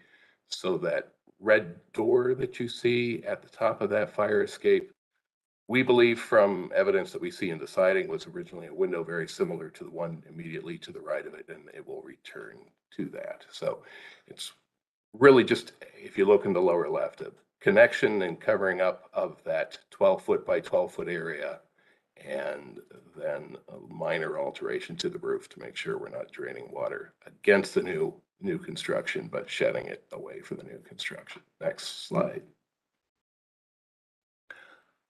As Russell alluded to, this is not the first time we've been here. We joined the project with a new design after the partnership change, but there was in fact a certificate of appropriateness issued for what you see on the screen here, and zoning approvals were also issued for that. So in an alternate universe, this building has fully framed, the roof shingles are on, the windows are in, they're probably putting siding on, but in our universe, we have looked to provide something that is somewhat even more scaled down, and we think is a more harmonious fit with the remainder of this. This actually started in May 2021 as a 24-unit, 4-story proposal. This is what was approved as a 16-unit, 3-story proposal, and the next couple slides show that previous proposal as well.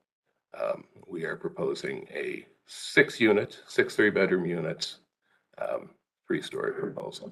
So we can page through the next couple perspectives from that previous and on to the new proposal, one more and one more.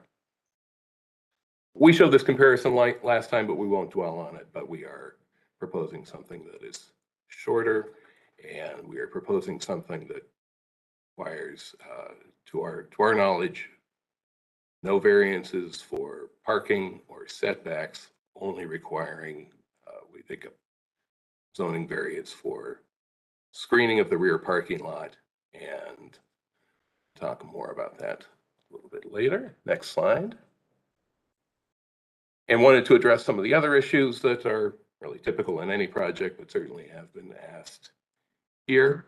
Stormwater management, we do have the sewer district's determination letter here. It's a small site that existing gravel was considered entirely impervious surface, so the drainage will be now, instead of kind of discharging to the street, will be collected. Trees, the tree preservation plan is at the end of this presentation, but we have had an arborist look at that. Talk about that when we get to the site. I think it's important to really highlight accessibility for this project. We, if approved, will have the only units on this street that are accessible to our knowledge. We'll have one fully compliant unit, one adaptable unit on the ground floor.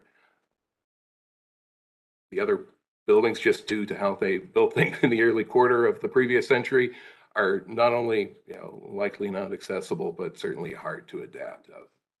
Adding ramps or elevators to the frontage of any building here would be extremely difficult and have a big impact. So we think it's important that this is a neighborhood that can be accessible to everyone who wants to live here, regardless of their mobility abilities. Parking, we are providing one parking space per unit, which is what zoning requires. The other existing buildings that Barish has been involved with at 1981 and 1975 Ford. Not before us today, he has received variance for those, and additionally has agreements from other locations to provide 20 spaces, originally in the UCI garage. Now, after they do some work, will be a surface parking lot, and it also has an agreement from another property to provide an additional 9 spaces to serve those units within a 10-minute walk. We have gone to PetBot and will obviously comply with everything that traffic and engineering requires us to do, both in terms of maintenance of traffic, protection of elements in the existing right-of-way, and working through those construction logistics. And finally, just a quick note about housing policy. We are proposing a very modest 6-unit building. To us, we think it's important to be able to do those small scale projects in an overall housing policy. We have to go through certainly all the other hoops and hurdles and approvals that much larger projects do, but we have to spread them across a much smaller unit. So we're very hope you're pleased with what we've accomplished. Russell's previous involvement, this is not his first time. In addition to those 2 other buildings, this was the previous pre-acquisition state of the Hessler townhomes in 2017. You can see in 2018 the result of Russell's impact on the neighborhood. This was a project that won awards from the Cleveland Restoration Society and the local AIA. So Russell's invested upwards of $5 million in the Hessler neighborhood and is a local stakeholder that owns 3 of the 20 buildings that currently exist. Next. Existing condition surveys, we can move to the next page, showing the proposed site geometry. The next page probably shows that in a little more readable fashion. The orange color is what's proposed to be constructed. The yellow color is what's existing. We are providing 6 parking spaces, including 1 accessible space. We are providing a trash enclosure. Next slide, just to speak briefly about screening.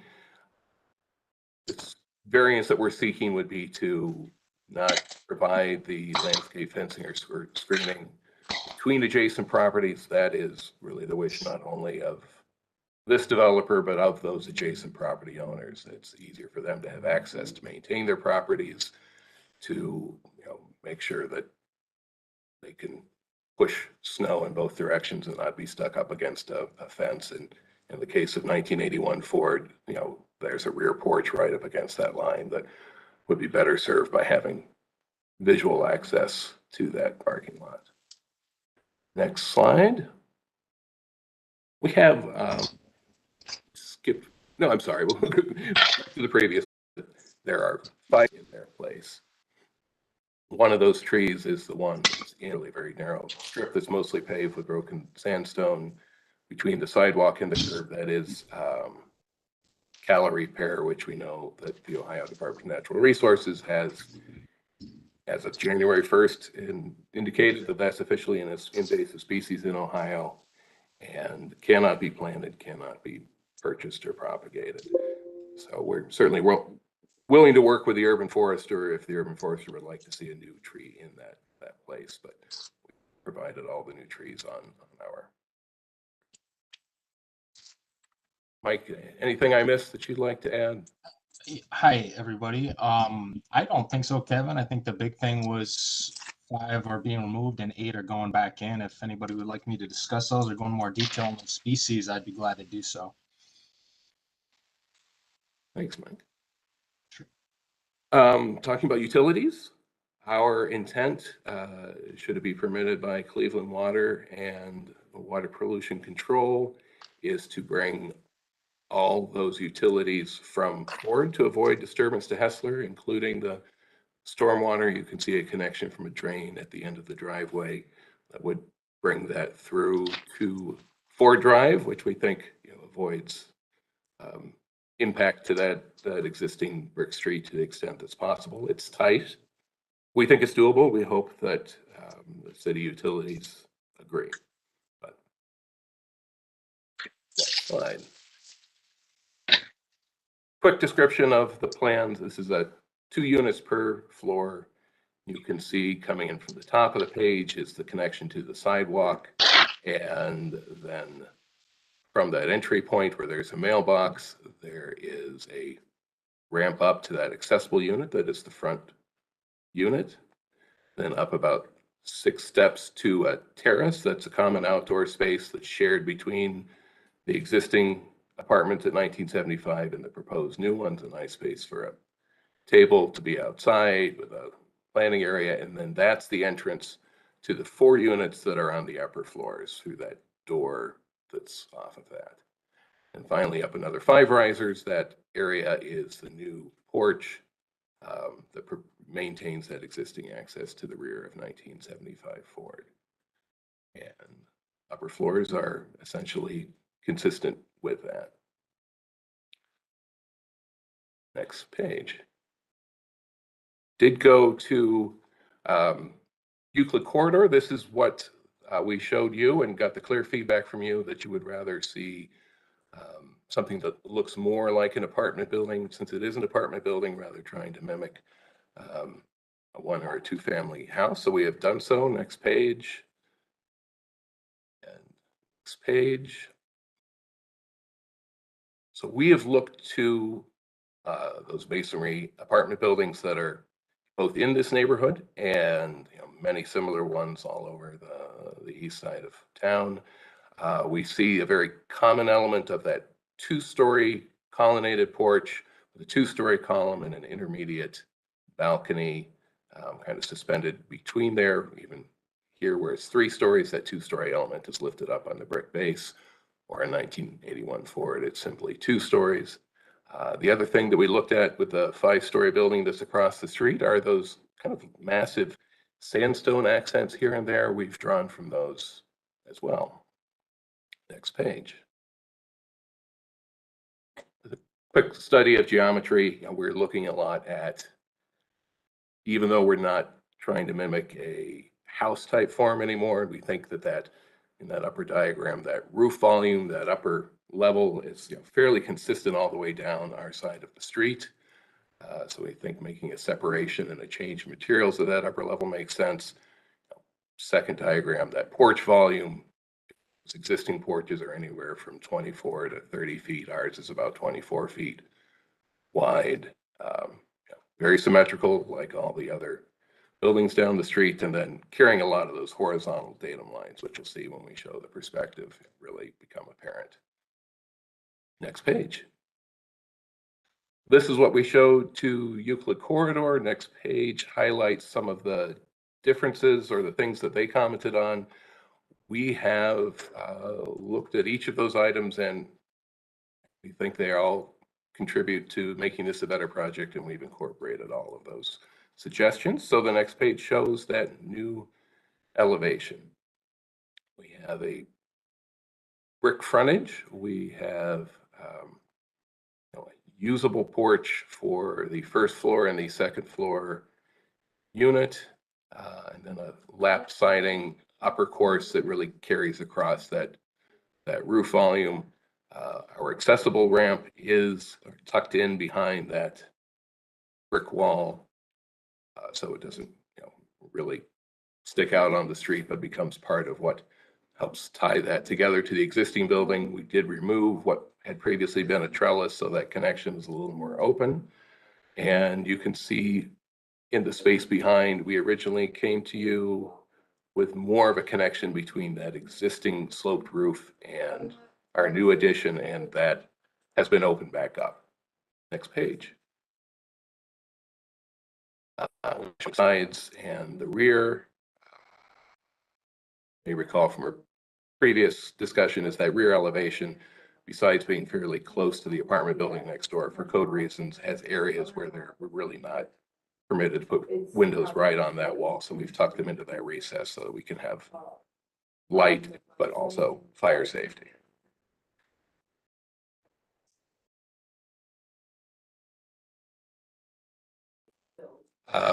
At the section, you can see kind of how those terraces step up. And then you can see on the right side of the page where that window is being added to replace what was, is now a door for the fire escape. It brings that much more to the original condition. Next page. So this is what the view looks like when you're looking from Ford Drive down the street. And the next page will show what is proposed. You can see that continuous datum line with the porch as it kind of picks up on those lines of the porches down the street of the second floor, and then that roof volume of the 2-family houses down the street kind of echoed with the change in material at the upper level. The other thing we've done with that upper level, next slide, is to this is the view back towards the building. Next slide. So we've clipped the corners at a 45-degree angle on that upper story. We think that helps really soften and further reduce the apparent mass of the building. And again, tying back to how there's that change at the 3rd story with roofs.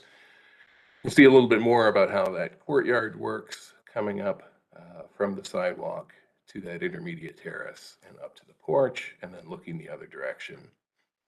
Again, you can see the porch coming across that clipped corner and a very lush amount of landscaping. And then after we get back past that first bay, transitioning to siding materials. These are the proposed materials. We've adjusted that color palette on the porch as Euclid Corridor suggested. And I think then next we have a little bit of information on site accessories, certainly providing some space, outdoor space for bike parking in addition to what's provided. Interior to the building, mailbox. Next page is a study of site lighting, certainly designed to avoid any light trespass both to the neighbors and within our own property. Dark sky type fixtures. And finally, we have looked at mechanical units. Those condensers will be on the roof and set well back from the outside, so they will not be visible from any location on Hessler Drive or Ford Drive. I think we can skip the appendix information unless anyone would like us to go to that. But thank you. We're looking forward to questions and comments. Excellent. Thank you for the presentation. We'll move on to feedback from the local design review committee. The project was last seen by the Euclid Corridor Design Review Committee on December 15th. They approved with conditions to reconsider the third floor material, suggested brick on the front and lap siding on the sides and rear, suggested capping the front wall to be panelized or looked at, and the porch refined with additional colors considered, as Kevin mentioned, and mentioned that a lot of those were addressed. Thank you. We'll now open the floor to public comments to the representatives that were designated by Landmarks, the staff. We are holding true to the deadline that was presented of all public comment being submitted to the office by Tuesday, January 10th at 12 p.m. Mr. Brunges.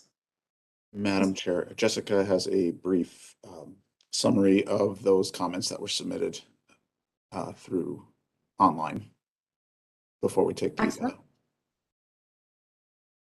Open the floor. Okay, so before we open the floor, please go ahead. Jessica, Ms. Beam. Yes, staff received written comments prior to the Euclid Corridor Design Review meeting in December, as well as comments this week prior to the deadline of noon on Tuesday. The comments were distributed to the commission prior to the meeting, and to summarize, the public comments objected to the design of the addition and development of the location. Comments cited code concerns, impacts on the surrounding historic district and residents, objection to the size, scale, and massing of the addition, and concerns on the compatibility of the addition within the historic district. Thank you for that summary. We will now open the floor to ask the I believe it's two people from the designated by the Landmarks Committee, or I'm sorry, a district, to be the spokespeople. I'm sorry, I don't have their names in front of me. Mr. Brunges, can you please help me out with that one? Ms. Iraqi and Ms. Cotter, can you please raise your hands? Sorry, trying to figure out this new app or the update. I cannot That's okay. find the raise hand function. Oh, here it is. Lisa, Okay. there you go. Sorry about that. Do you see that? There you go. We do. Thank you. Okay. All right. So, okay. Oh, thank you for letting me know. I'm sorry. I'm at work. Okay, thanks. All right. Can you see me and hear me okay? We can, thank you. Okay. So, thank you for this opportunity to speak on behalf of myself, a 24-year resident on Hessler Road, and to some extent the Hessler Neighborhood Association too. I am a board member of the Neighborhood Association, and the Neighborhood Association is a nonprofit organization founded in 1969 to preserve the neighborhood through advocacy, neighborhood cleanups, block parties, and the famous Hessler Street Fair. The funds generated by the Hessler Street Fair, a 50-year-old tradition, are used to maintain the ambiance of the neighborhood and provide activities for community building. As an organization, we've stewarded this very special historic district for decades. I'm honored to be a part of it. I'm honored to live on Hessler, and I'm grateful for these 2 minutes to voice my concerns. We, the residents and owners of properties within Hessler Court and Hessler Road Historic District, have been fighting to protect our neighborhood and its historic buildings and character for over half a century. Our efforts led to the passage of Cleveland's Landmarks Ordinance and the creation of Cleveland's Landmarks Commission on June 21st, 1971, the listing of Hessler Court wooden pavement in the National Register of Historic Places on March 3rd, 1975, and the subsequent designation of the Hessler Court and Hessler Road Historic District as Cleveland's first historic district on September 15th, 1975. Over the past 2 years, we've worked to voice our concerns about this development proposal in the backyard of the first historic home built in the historic district in 1905 at 1975 Ford Drive. Since the unveiling of this proposal, some people have argued that the owners of the property are entitled to develop the property as they wish. After all, the argument goes, they own the property. This perspective, however, fails to recognize the purpose of the Landmarks Ordinance and of the Landmarks Commission, which is to limit what can be done to historic properties, and in doing so, to safeguard the heritage of the city, the Landmarks Commission's mission. This commission exists precisely for the purpose of regulating what owners of historic properties can and cannot do with that property. The Landmarks Commission is charged with protecting our city's history from those owners who seek to tear down or alter that history or build new structures that adversely impact the historical and aesthetic features of historic properties and historic districts. Within the last 5 years or so, over 1,800 apartments and condominiums have been built within University Circle, with almost 1,000 more housing units in various stages of development. This staggering growth of housing in University Circle is unprecedented in the history of the city of Cleveland.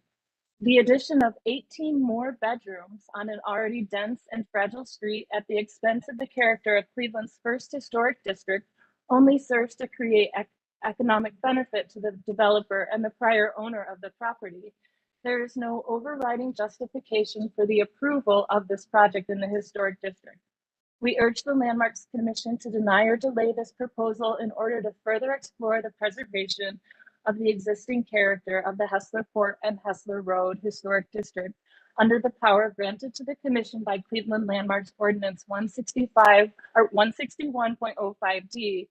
And my neighbor Janice will go into more about the ordinance, but it does give the Commission the power to deny or delay to further explore the possibility of understanding more about the impacts of construction on our fragile district and work with us on a preservation plan.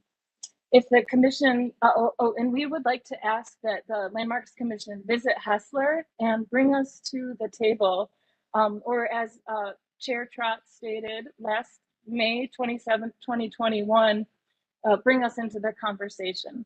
We have collected over 1,500 petition signatures and over 150 letters requesting the city work with us on preservation of the district. We have come to learn that communities in all Cleveland neighborhoods, landmarked and non-landmarked, want to be brought to the table in planning their neighborhoods. That's all we're asking. Thank you for your time and consideration, and thank you for also your attention to the woodblock court, which we understand will be restored this summer, and we're grateful for that. Thank you. Thank you for the comments and keeping to the 2 minutes. We truly appreciate that. We'll then welcome the next representative from the Hessler Neighborhood Association. Mr. Brunges, I'm sorry, I wasn't able to note the second person's name.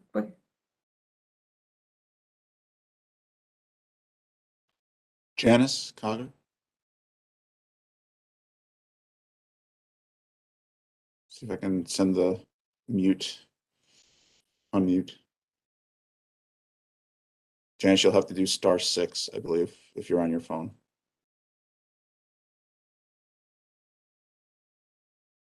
She should be in the meeting.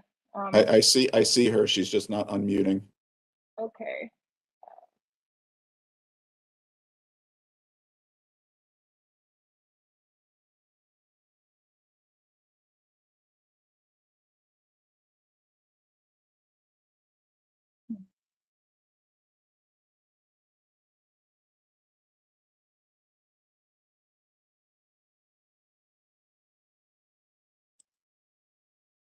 Janice, are you able to hear us? And or switch to an alternate technology to connect in.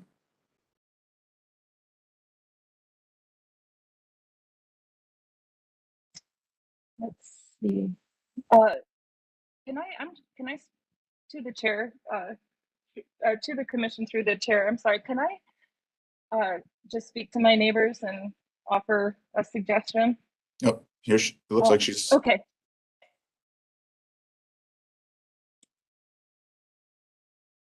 Janice, Yes. can you hear us? Okay.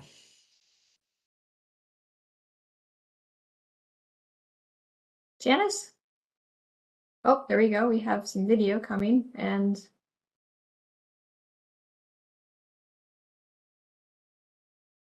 Still, okay, thank you. Can you hear me? I'm Yeah. so sorry. I'm of the pre-digital generation, and so sometimes I hit the wrong thing.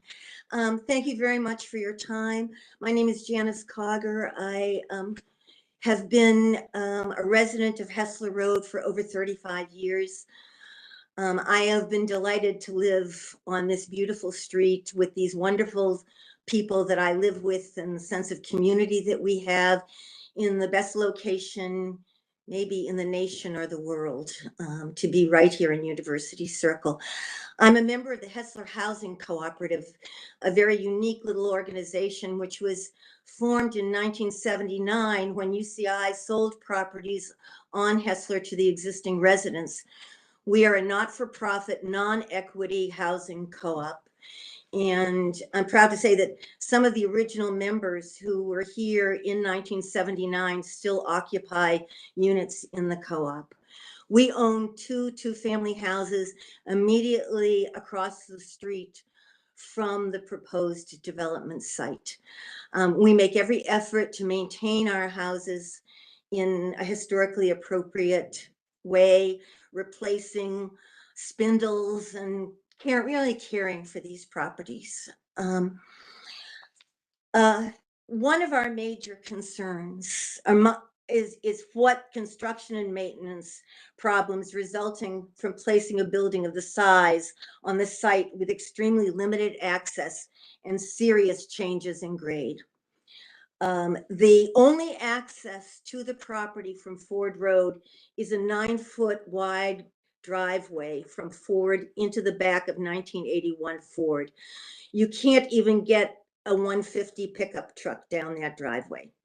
So Mr. Baruch says that the answer to that is that he will have access to the driveway of Uptown. Now, the driveway of Uptown is adjacent to the driveway of 1981 Ford, but is separated from it by about a 3-foot berm, which is a line of utility poles providing electrical and cable service to the entire south side of Hessler Road.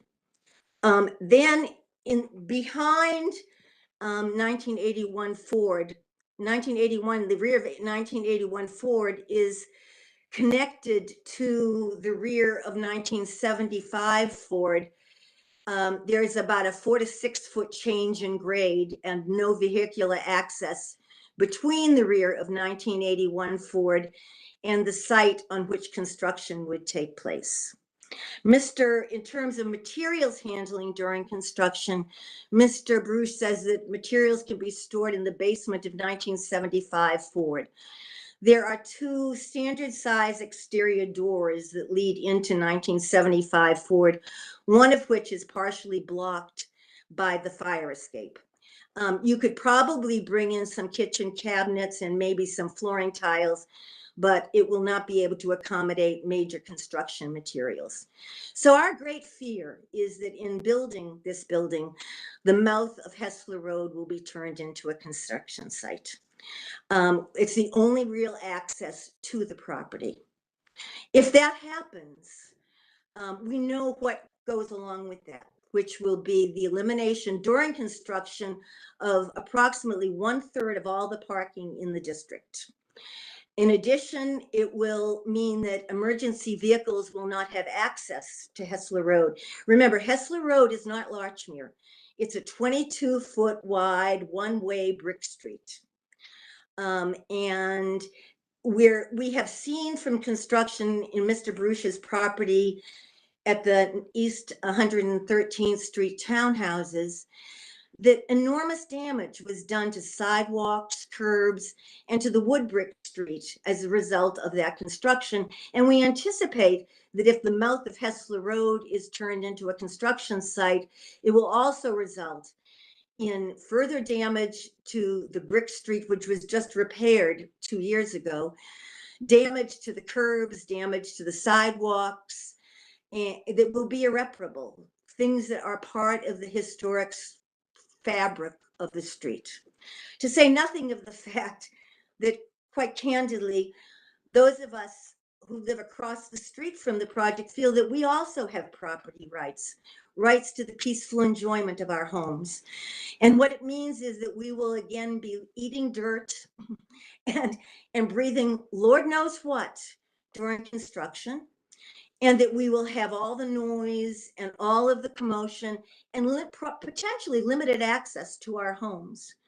Now, at the same time that this is happening, and I'll make it very quick, at the same time this is happening, there's also going to be the demolition of the Ford Road garage immediately to the west of Hessler Road, and reconstruction of the wood brick street. And no attention, at least that we know of, has been given to the coordination of these projects. So we again would request that you look at a delay in approval of this project. I know the attorney said Mr. Bruce is very anxious to get going soon, but he will not make next year's rental cycle. So he has to the following year's rental cycle on this project. And during that time, we should get a detailed construction plan, how this is to be coordinated with the other projects planned for the district. Thank you very much for your time. Thank you. We appreciate the feedback. We will continue moving forward. We'll then move on to staff reports. Is that okay? Yes. Madam Chair, before we give any staff report, we see that Councilman Griffin is in. Would you like to make any comments before we go, or would you like to wait? Welcome, Councilman. Hold on 1 second. Hold on, I'm having problems for some reason. We can hear you. Oh, now you just muted. Yep. Please proceed. I'll jump on in a second. I'm having technical problems. Okay, we hear you, but staff report.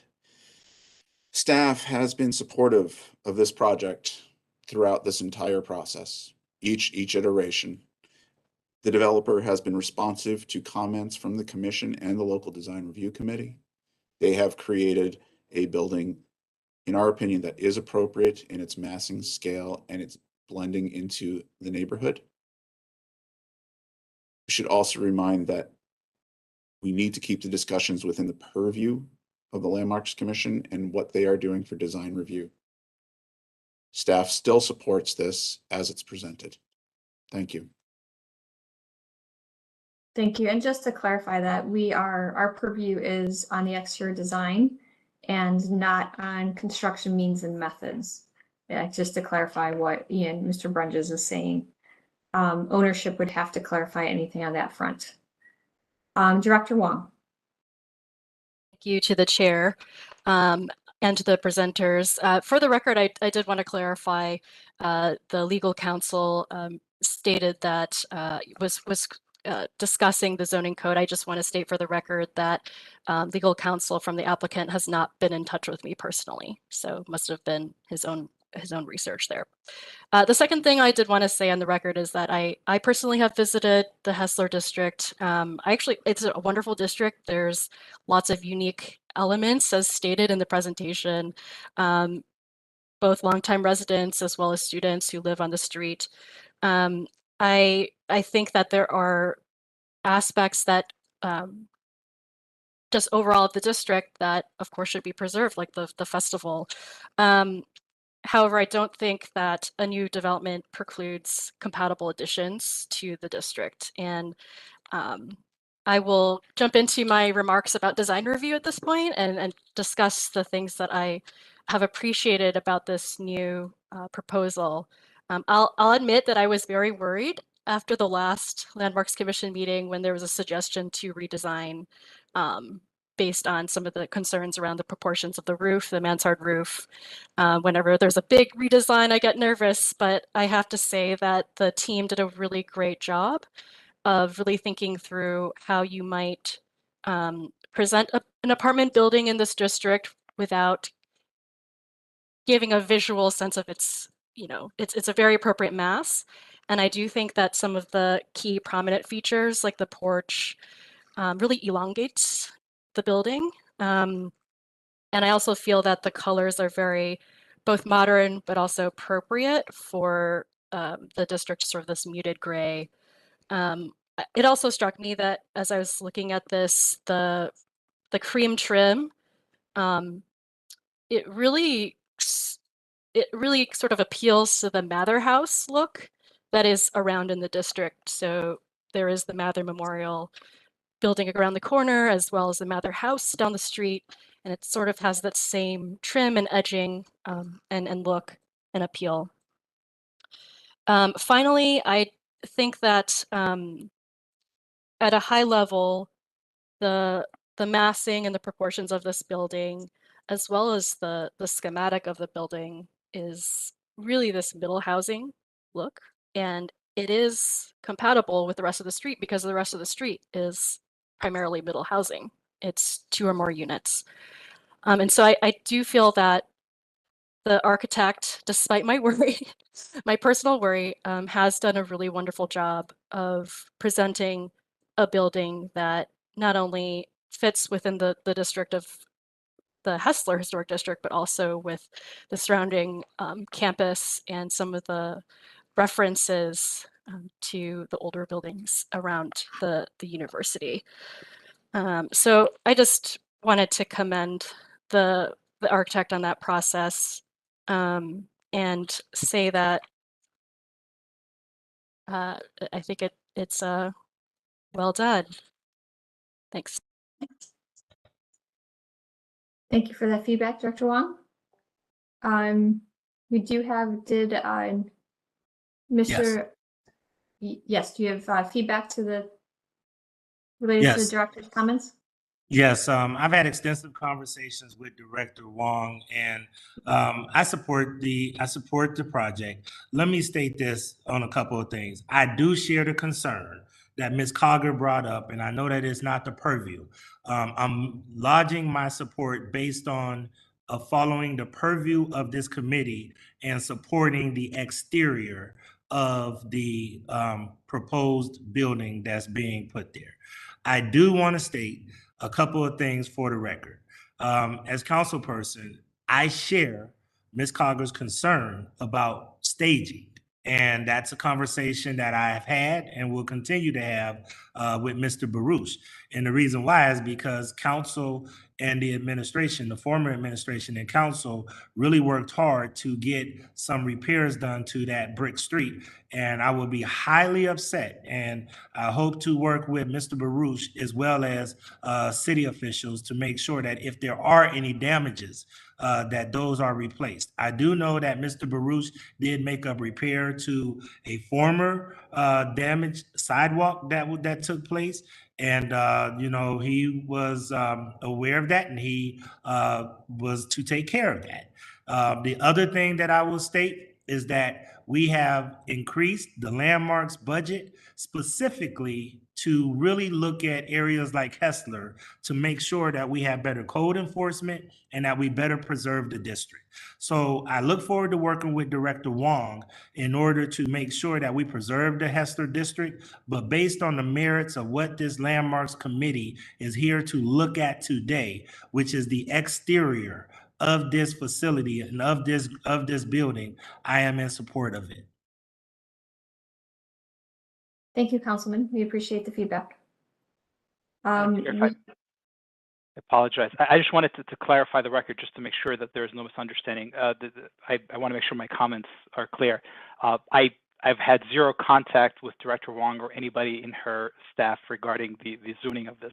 The point I was trying to make is obviously the city doing its own analysis and us doing our own analysis have both reached the same conclusion. That's all I was trying to say, not that I've been in contact with anybody, either her or any of her staff. We concurred in our analysis, we concurred with the analysis that she had made. And I apologize if my comments were clumsy.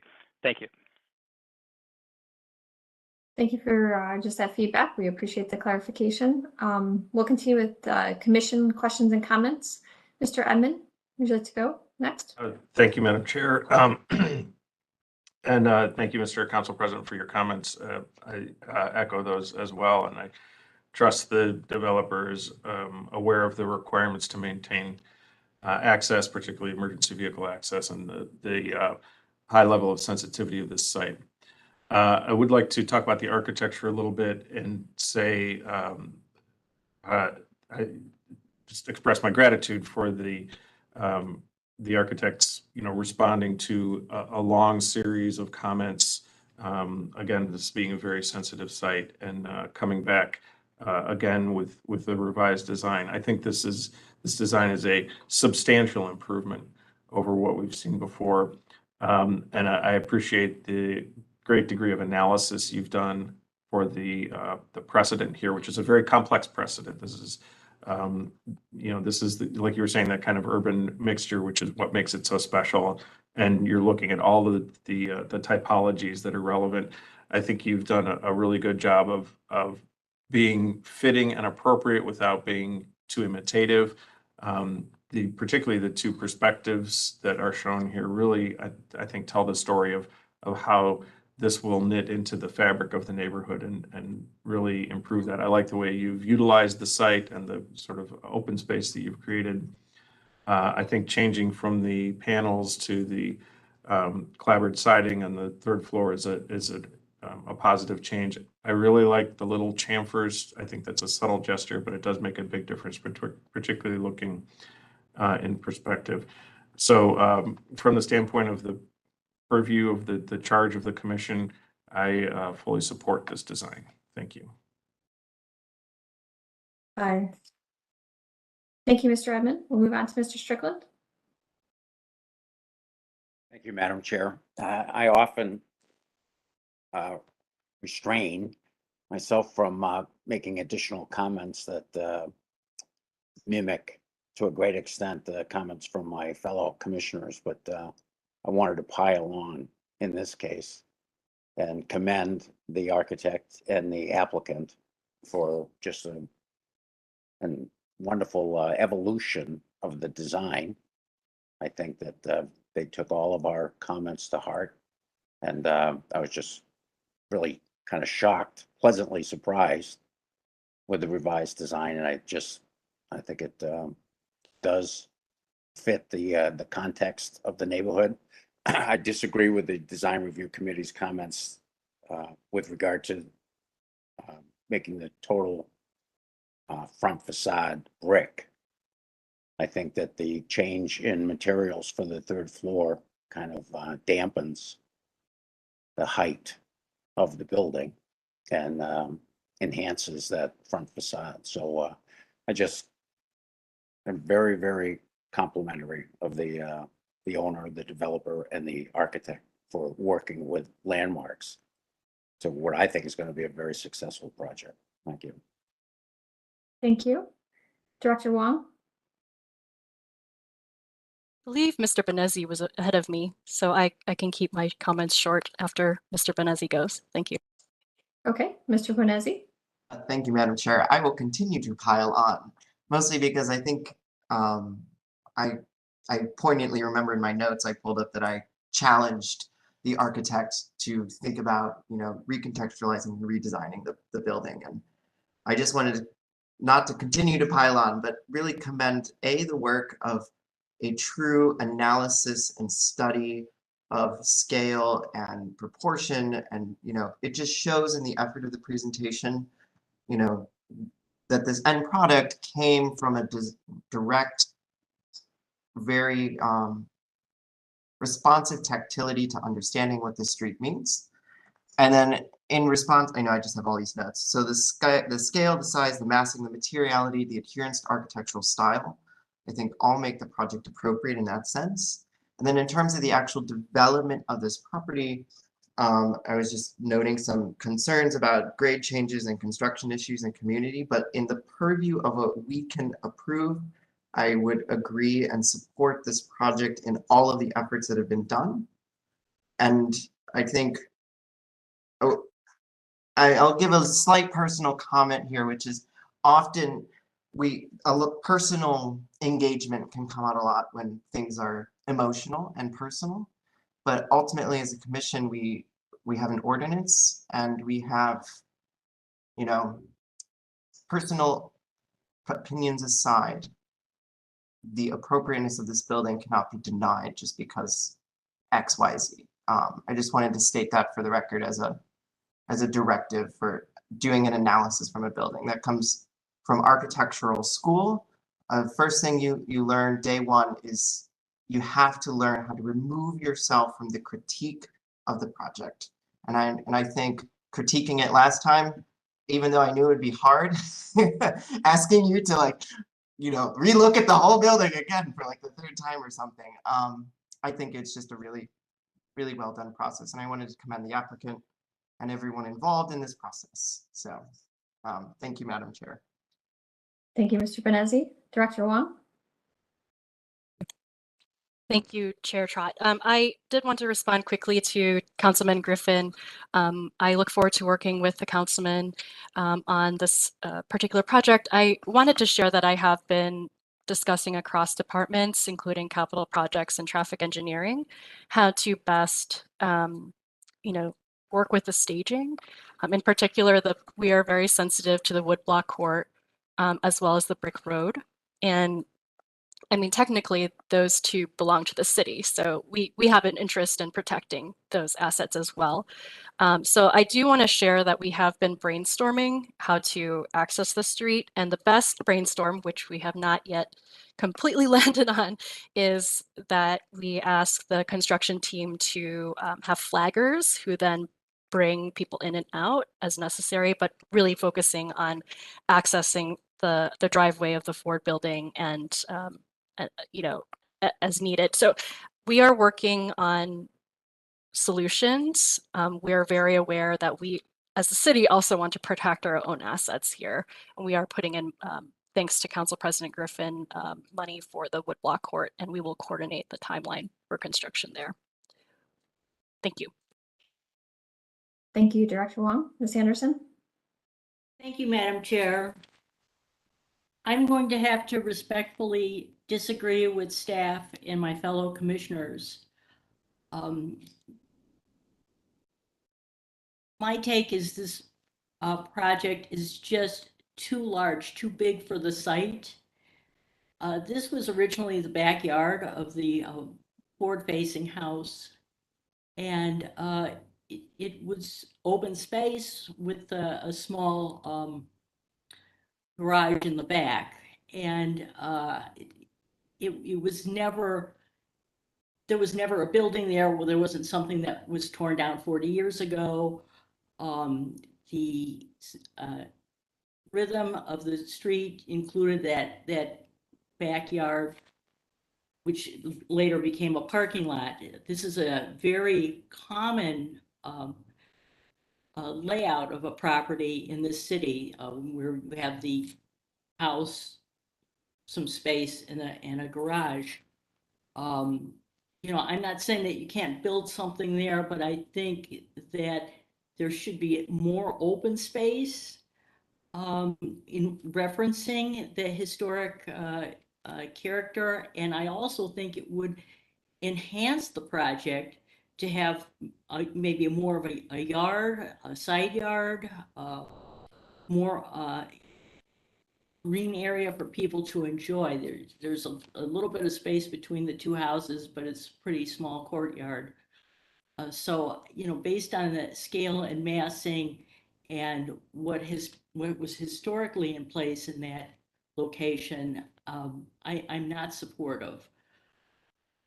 I also like the concept plan a little better where the roof line of the Ford House was referenced on the third floor of this, but those are my comments. Thank you, Ms. Anderson.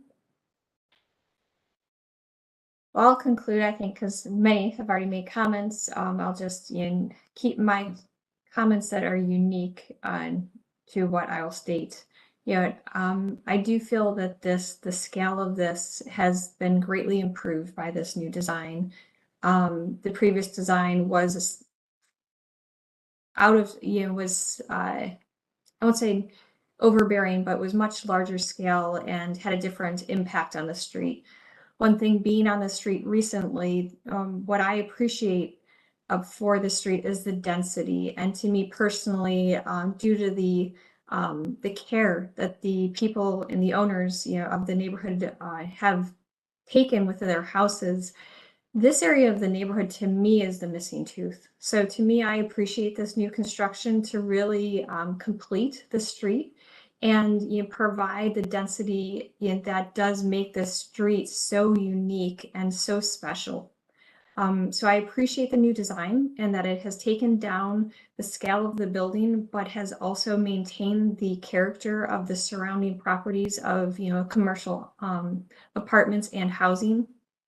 My only critique is that I do not personally like the two colors of the lap siding. In looking at the street, it's a fairly monolithic color palette that is placed on the houses in this area.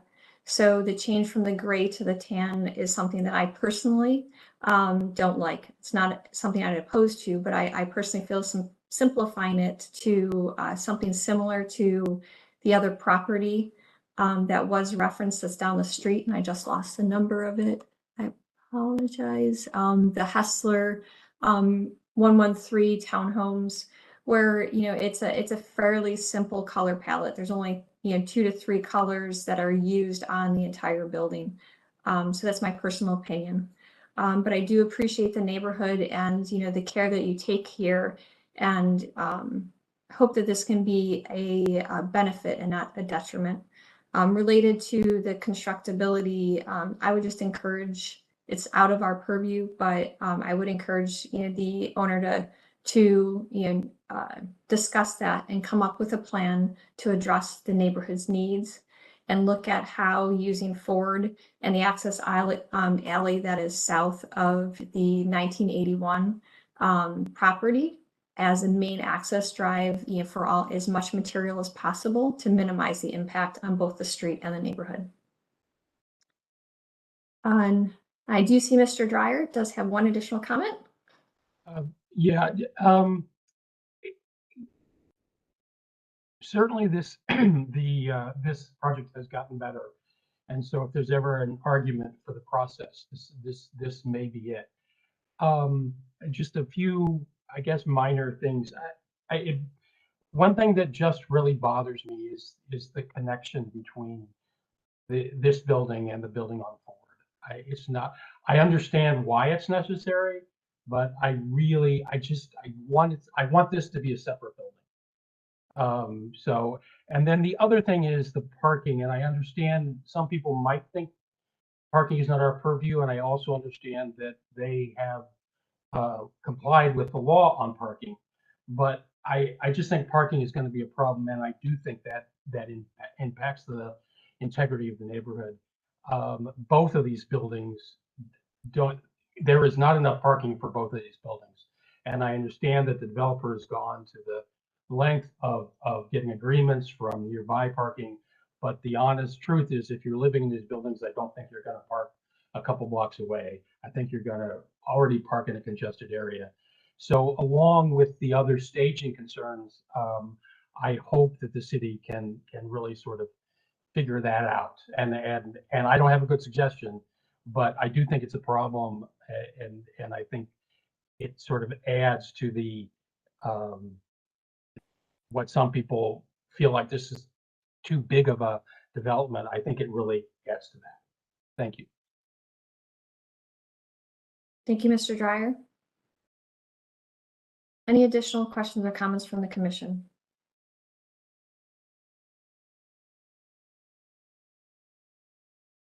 Not seeing any. Would someone like to make a motion?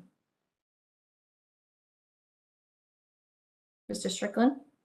Thank you, Madam Chair. I'd move to approve as presented with consideration of changing the color palette, especially the third floor siding. Did you note any other recommendations or consideration? I did not. That was it. Thank you. That's my motion. Thank you. So we have a motion with one consideration. Director Wong? I'll second. Thank you. So we have a motion, we have a second. Any further discussion? Mr. Edmond? Just to clarify that consideration is just a recommendation. It's what's Yes, the it's sort of look. Okay. Not a requirement. Thank you. They can submit the final color palette to staff for record. Any further discussion?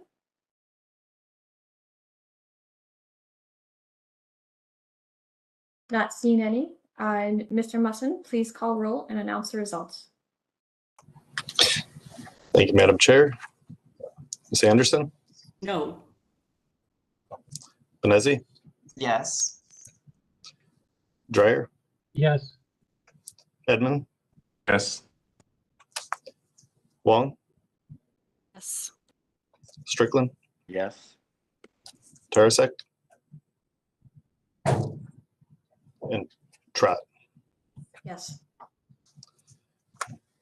Madam Chair, the motion passes. Thank you. Mr. Dreyfus Wells, do you have a question before we conclude? Just a quick note of thanks to everyone for their comments. This process, we feel, has certainly made the project better too, and we appreciate that. And also thanks to the neighbors. Their attention has made us do a better job here as well. So we appreciate all of that. And I know I can speak for the owner that he's going to give the utmost attention to protecting access in the infrastructure and minimizing the impact. We recognize the importance of that, and just reassure you that that's important to us as well. Thank you again. Thank you. And we encourage you to continue to bring the neighborhood into the conversation and make them aware before moving forward with this. Of those plans. Thank you. Thank you. That concludes our certificates of appropriateness. We'll then move on to our concept plan reviews. Before we begin there, Ms. Anderson, I do see your hand up. Did you have a statement before we move on? Yes, I have to recuse myself from discussion in this concept plan. Thank you for that clarification.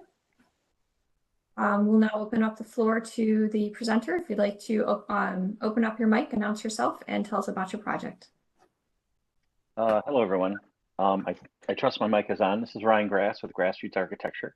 I'm Yes. joined with Andrew Kelnitsky from Gold Key Builders. They're the developer and contractors for the project.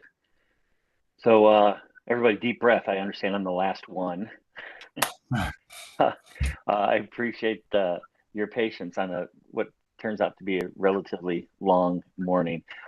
So I will be curt in my presentation and look forward to comments, but in addition to me, Kurt, I hope I'm thorough enough. So I would like to start with the overall plan. If I could offer you the general scope of the project, and then we can talk about the context and then the design finally. So we have an existing property that has no structures on it currently. There are some plantings and a large tree at the north end of the property. It is abutted to the east and west in the plan that you see, and this is oriented correctly. East is to the right of the page, west is to the left, north is up, south is down. There are homes on either side. To the right is a 4-unit townhouse. To the left, west is a large single-family home on Clinton Avenue. And on Vine Street, to the right are the garages for the townhouses. Adjacent to us on the left is a single-family, a 2-car garage. Vine Street is essentially a small alley that traditionally has all the garages accessed off of it. Although you'll see in some later slides that there has been some let's call it residential development on that. Not many, but they are there. So what we're proposing today are, if I could work from north to south, and bear with me, we're going to start at Clinton Avenue. There are a couple curb cuts on the project. We're going to remove those of old driveways. We're going to remove those and replace those with access sidewalks for the on-street parking. We'll patch and repair and replace whatever sidewalk is we need to for the right-of-way sidewalk. And then as we work south through the property, there are 3 single-family homes. They're 2 stories tall with full basement, 3 bedrooms, 2.5 baths. Then as we proceed south, each of the single-family homes have a rear yard and independent 2-car garages for each. South of those garages is an auto court that is accessed from Vine Street on a central drive. And then between that auto court and Vine Street, we've positioned 4 townhomes. Those townhomes conversationally face each other. And as you can see from the site plan, hopefully that there's 3 entrances of the 4 townhouses that face each other with a little bit of landscaping along that drive access. We're trying to create, let's call it a mini street, if you will. And that may be presumptuous, but hopefully some of our imagery later will explain that. And then you'll see a dark vertical strip of sidewalk that runs between the 2 left single-family homes from Clinton Avenue toward the back, where we're proposing some accent surface treatment that will direct people from Clinton Avenue to the rear townhomes and access to those. So generally, the 3 single-family home garages and 2 of the townhomes have vehicular access off that auto court and get to that auto court from Vine Street. The 2 townhomes that are furthest south, their garages actually face Vine Street, and you access those garages directly from Vine Street. The only anomaly in this design is townhouse number 1, which is, let's call it the upper left townhouse of the 4. That entrance faces north as opposed to facing the other 3, because we wanted to show some level of entrance and visual permanence for that pedestrian walk from Clinton Avenue. So I hope that's enough for now in the site plan. If we could move forward, any of the nuances of this, hopefully we can explain through some of the imagery that's coming up. This is just a snapshot of the neighborhood. The upper left-hand corner is the property itself. And you can start to see the single-family home and townhouses to the left, and to the right, the townhouses and additional single-family homes. We are directly north of the mansion and the Franklin mansion. And what you see to the very south of us is the large carriage house that's associated with the mansion. The other imagery is kind of pedestrian views from Clinton Avenue on the right. And the bottom right corner doesn't seem very explanatory, but that is actually the current view from Vine Street. It's just a chain link fence that's overgrown with vines. So next slide, please. Thank you. This is a smattering of representative architectural styles that are on Clinton Avenue.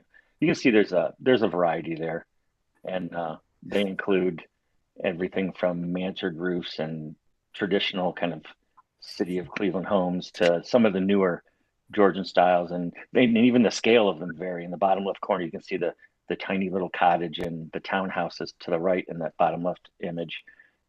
Those are actually directly adjacent to our property. Next slide, please. These are representative images of Vine Court. The large one in the upper right corner is actually facing east directly before our property.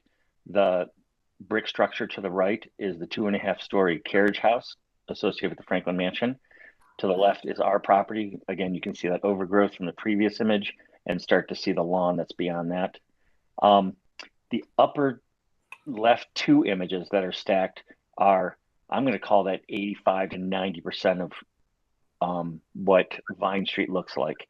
There are parking areas, garages, and traditionally that's what the street looks like. The bottom 3 images are What you can also see in Vine Street, where there's a small smattering of homes that face Vine Street. Next, please.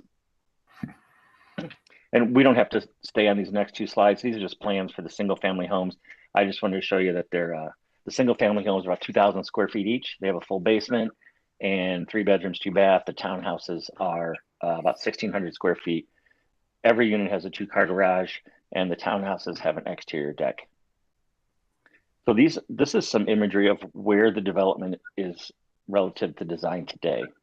The bottom left is the elevation on Clinton Avenue. You can see we've got the 3 single family homes that face the street proper, and kind of slightly faded in the background of that image are the 2 townhouses.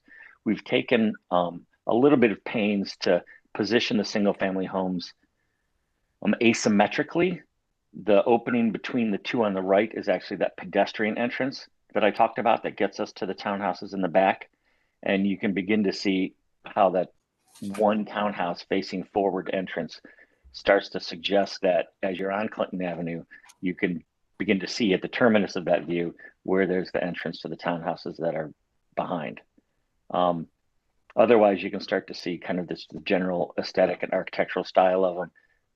The single family homes are elevated 2.5 feet from grade, so they match the townhouses to the left. 2 stories with pitched roofs, and the townhouses in the rear are 3 stories. We have a small kind of family room flex space on the first floor, again with the 2-car garages, and then the living spaces are above. And you can start to see our suggestion of the decks on the townhouses in the rear. Next, please. These are the views that you'll see from Clinton Avenue. The larger images is of the 3 townhomes. I'm sorry, the 3 single family homes. And the bottom right view, again, we wanted to show and reflect our concern with people that come to visit those townhouses, how they can feel comfortable in not just locating them, but the experience of walking from Clinton to the rear of the property to get to those is a little more than just sneaking between a couple buildings. So we're suggesting landscaping, and again, you can start to see the peak and entrance of that unit in the back. Next slide, please. This slide focuses on the design of the townhouses themselves. The large image on the right starts to begin to show you that small, and I use the term lightly, let's call it, it is a driveway access to the auto court. We can see that auto court, but hopefully our goal was the access drive where the townhouses face each other have more of a street look and a softened look to the auto court drive. And again, you can start to see the entrances to those units and how they orient themselves on the site. Mm-hmm. Next, please. The large view that you see here is actually the terminus of that sidewalk from Clinton Avenue. If you can imagine yourself walking from Clinton Avenue between the 2 homes, once you get to the garages, this is the view you'd see at the auto court and the rear townhomes. We've taken some, hopefully some effort, and we trust that it's reflected in this design, that once you've progressed down that sidewalk, it feels, the experience is truly pedestrian and something more than a sidewalk to an auto court. The bottom right corner is a view from Vine. It's a little disingenuous just so we could see more of the architecture and that kind of mini street view. You won't be able to stand that far from it when you're on Vine Court. We're actually standing in the garage of the Karras house from that perspective. But again, it's to hopefully to suggest what that experience would be like. The site section, the bottom left corner, is really to address some concerns in some of our previous meetings. We've gotten some feedback that the rear townhouses might feel overpowering and larger than they should be, and visually impactful from Clinton Avenue. And that's not our goal. So this site section is accurate relative to the height of the buildings and actually the grade. The grade of the site from Clinton Avenue back to Vine Street is up about 4 feet. So we've accurately raised the townhouses. and got realistic site elevations. I'm sorry, elevations for the buildings. And we've kind of included this diagonal line that's mildly faint. And that represents someone standing on the opposite sidewalk of Clinton Avenue and the height of the proposed townhouses. And we just wanted to show that between the buildings, you'll be able to see the townhouses. And we think that's a good solution to be able to get to the townhouses. But we didn't want them to feel as though they're bigger and bolder and more prominent than the homes. And we were hopeful that through that site section that we can illustrate that you really won't see them unless you're looking between the two buildings themselves. Next, please. The last couple slides just reflect what the street will look like. We've superimposed the 3 single-family homes on the street view. You'll see the existing to the right and to the far left. And, I think they're appropriately sized. Their elevation from grade is reasonable and I think consistent with the neighborhood, where there's a front porch, steps up to that front porch, and an opportunity for people who own and live there to engage the neighborhood like we all really want them to, relative to having them an opportunity to be outside and covered from the weather and enjoy the neighborhood. And the only other comment I'd like to make is we're on the list with the city arborist to discuss the large tree in the tree lawn. I think we're trying to get on their schedule for them to come out and inspect it and find out if they want that tree, if the tree is in the condition where it can be saved or not. And if it can't, we'll take it down and replace it. And if it can, then we'll be happy to keep the tree. We're not trying to chop stuff down, but we're trying to do due diligence relative to the streetscape. And we really want to infill the architecture of the street with the new project and also make the landscaping and streetscape consistent. And the final slide is the same, but a little more head-on view. Again, you can start to see the scale and proportions and distances between buildings of our proposed. That's what we've got today. Admittedly, this is for conceptual, and would love to hear your comments and thoughts on all of it. Andrew and I have worked diligently to get to where we've at. We've discussed the project with a number of entities and people, and it's changed significantly over the last month and a half or 2 months. We like where it's landed. We do think there's some things we still need to address relative to design, but we're hopeful that those are nuanced and can be addressed in the next meeting. So thanks for the time. I'm look forward to your thoughts. Excellent. Thank you for the presentation. We will begin with feedback from the local design review committee. This project was viewed by the Ohio City Design Review Committee. They, as mentioned, discussed the height of the rear structure being taller than the homes along Clinton, suggested the site plan be studied. They also stated a preference for a possible carriage house concept over the townhomes in the rear. They commented on the pitch of the front houses and requested to see more differentiation between the 3 single-family homes along Clinton and possibly a shallower pitch for the porch roofs. All right, thank you. Staff report. Thank you, Madam Chair, to the committee. So I guess staff feels that generally the scale and the rhythm of the 3 Clinton units looks good. It's in keeping with the rest of the context. Feel that those facades could pull from the surrounding context architecturally a little bit more. Feel a little suburban in their details, like the metal roof and that sort of thing. So looking at that a little more closely is recommended. Also just have some general concerns about the tightness of the rear units and the accessibility to the site from Vine Court. It is an alley. I don't think it's typically plowed in the winter. So, just having that as your main source of access, not only from a, fire and safety standpoint, but just normal vehicular traffic. It feels rather tight, especially considering that masonry building just to the south of the court right across from the site is built right on the line, so there's no real wiggle room turning in and out. You know, I guess the thinking about plowing also, I was curious if consideration had been made for snow removal on the site. It's, you know, being a tight site, I don't know if there's anywhere to put it, but yeah, those are kind of staff comments at this point. Thank you. Thank you. We'll now open up the floor to the commission for questions or comments. Mr. Edmond. Thank you, Madam Chair. Since you know, realizing you'll be back for color and final finishes and so forth, I'll kind of keep my comments to the schematic design level, some of which already kind of came up. I think the Clinton facades, they do feel very contextual in terms of your massing, your roof pitches, your and all of those kind of big picture things. I really like the porches. The slope of the porch roofs could be shallower. I'm a little ambivalent on that.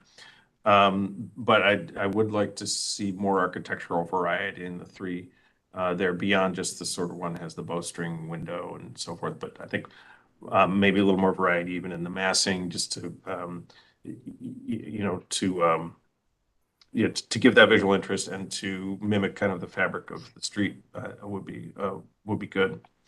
Yeah, I would definitely want to make sure you check all those turning radii, particularly off of Vine Court, but also within your interior courtyard itself, where they need to turn and get in and out of their garages.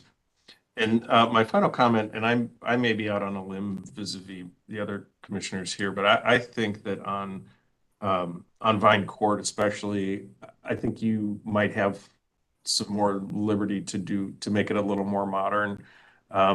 Looking at those townhouses in particular, it looks like, you know, sort of a townhouse form with a more individual family house gable roof on top of it. I could see that with a flat roof with maybe a little more modern massing. That might also help with your height question. I may be the only one in this, but I could see that particularly the back ones going a little more modern, but still being appropriate. So I'd encourage a little more exploration in that. But other than that, in terms of the density, the site layout, generally what you're doing on Clinton, I think you're moving in a generally good direction. Thank you. Thank you, Mr. Edmond. Mr. Bonazzi. Thank you, Madam Chair. First, I'll start with the joke. You just love tight sites, don't you? Every time you come to Landmarks, it's on like a super tight site. We did do this at Little Italy. I remember this discussion. Yeah.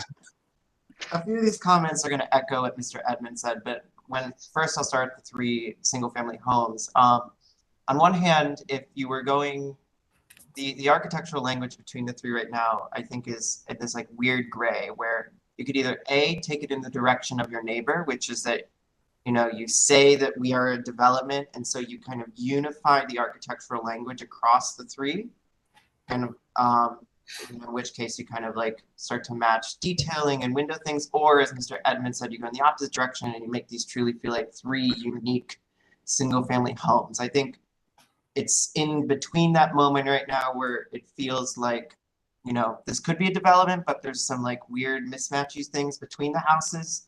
So I think picking a direction of like, you know, this is 3 or this is 3, if my hand movements make sense.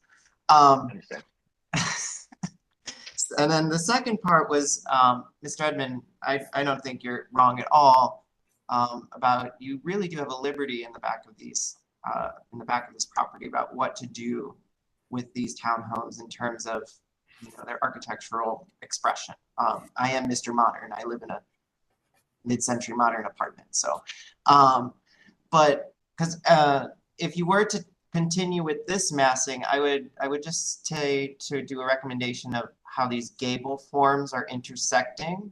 Right, it feels like there wants to be these like 2 volumes connected, but right now they're like not. I'm looking at the axonometric here in the top right.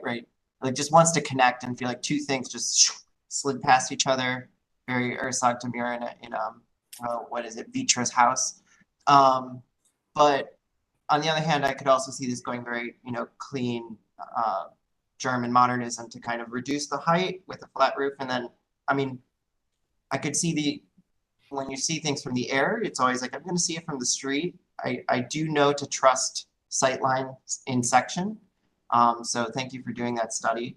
That's always such an important thing. I think we forget is sightlines in section and how it's going to affect the viewpoints. So I think but take that comment for what it was. And then my last thing was just concerns about access in the back. And I know what the street might say its width is, but as I was sitting on Google Earth, kind of driving down Vine Court, people always put their trash cans and things in the street. I know that people get down the road, obviously. I think if more people had like cars my size, like a small, actual real size car, we would have like less of these access concerns. I'm getting on a tangent here. I would just consider just looking at, making sure, I don't know if you have auto turn and CAD, but like if you take a small car, just making sure you're not going to like clip the side of one of these townhomes when you turn in. That would be my only big concern is just, like right here, like I just have concern, like you're coming down Vine Street trying to turn in or trying to turn down this auto drive and like you clip the the corner. So maybe if you do end up going with the modern approach, that would let you restructure the massing slightly to maybe, in case you're concerned about that. I think Mr. Edmonds' comment was perfect in that like freeing yourself of the constraints of a traditional design style might actually help the site plan in a way so that you can adjust to the constraints of your site. But otherwise, I think it's headed in a very great direction. I'm sure there'll be a great conversation about color at the next meeting, since that's where we've been. Yeah, that's all I have for you so far. And keep up with the tight sites. Thank you, Mr. Benesi. Director Wong? Hi, good afternoon, all. I'm wondering if you could go back to the view with the 3 single-family homes on the street. I'll share that I'm really struggling with the architecture here because it does seem very suburban, and I think it's partly the nature of the copy-paste, as other commissioners have mentioned. There needs to be more variety across the architecture.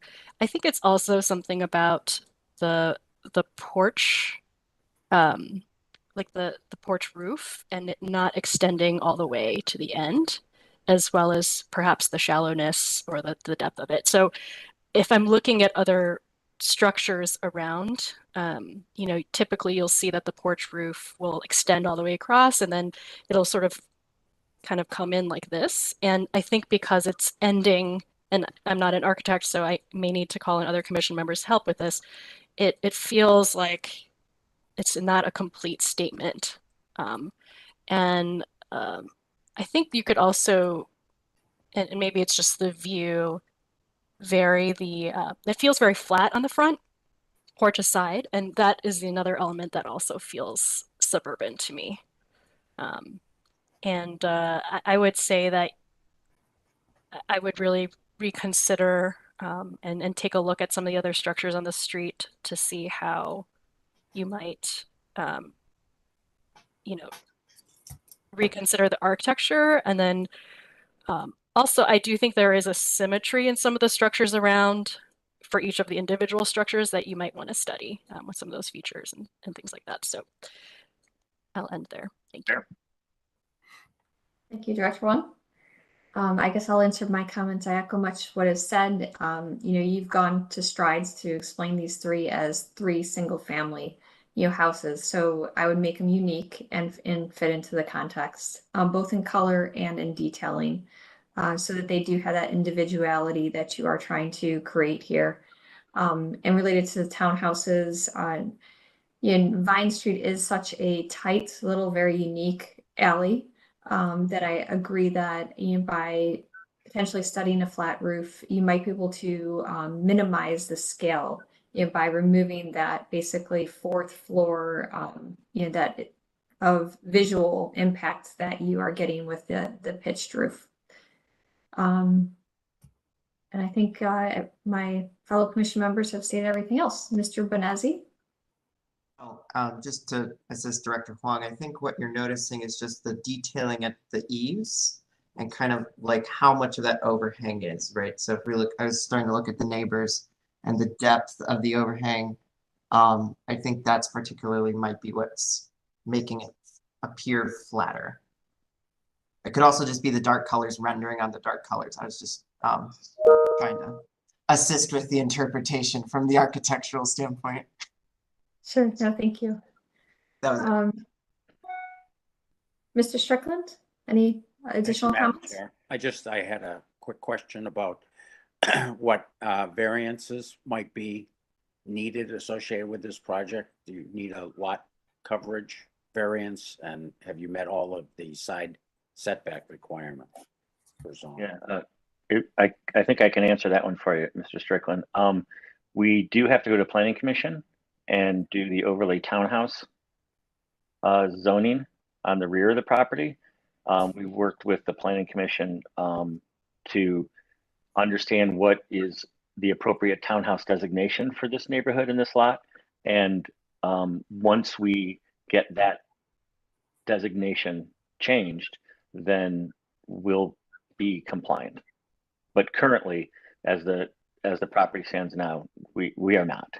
But we plan to rectify that through the Planning Commission review. All right. Yeah, thanks for that clarification. And I noticed that from the site plan that the 2-car garages for the single family homes are dimensioned at 21 feet 4 inches, I think, exterior dimension. And there was a development proposed east of this development on Vine where the garages were only 16 feet wide. And I was adamantly opposed to that configuration. I just didn't think it was workable. The townhomes here, I don't see the garages being dimensioned. I just wanted to make sure that they were full size. Oh, there it is. Okay, I got it. So they are full size garages. They are full size. The point relative to garages, and again, I'm on your team here relative to the enormous size of current automobiles. So we've made the garages will accommodate those, and we'll check and do some diligence relative to access and how we make sure people can comfortably get into their garages through the auto court and across the site. Okay, thank you very much. Right. Any additional comments? Mr. Bonazzi, I see your hand still up. Was that just a remnant, or did you have an additional comment? It's a weird comment. I guess it's my day to make lots of comments. I was just on Google Earth and I noticed that your site has a vegetable garden on it. Does that belong to you, or did your neighbors like come and put a vegetable garden on your site? Yeah. So the owner of the townhouses to the east, to the right on this drawing, they own this property, and I see. Okay. They've used it for a vegetable garden. I can't speak for them, but if you're a fan of tomatoes, I suppose I could get you a bag of those before construction starts. No, I just saw it, and I just coming from our last project, I was like, oh Lord, I have to fight about a vegetable garden. No, it's not a. I just noticed and wanted to bring it up to make sure the community was, we weren't running into anything. So fair. Thank you. That's not to say that we haven't gotten a little pushback from the community relative to losing visually the green space, but that's understandable. Right.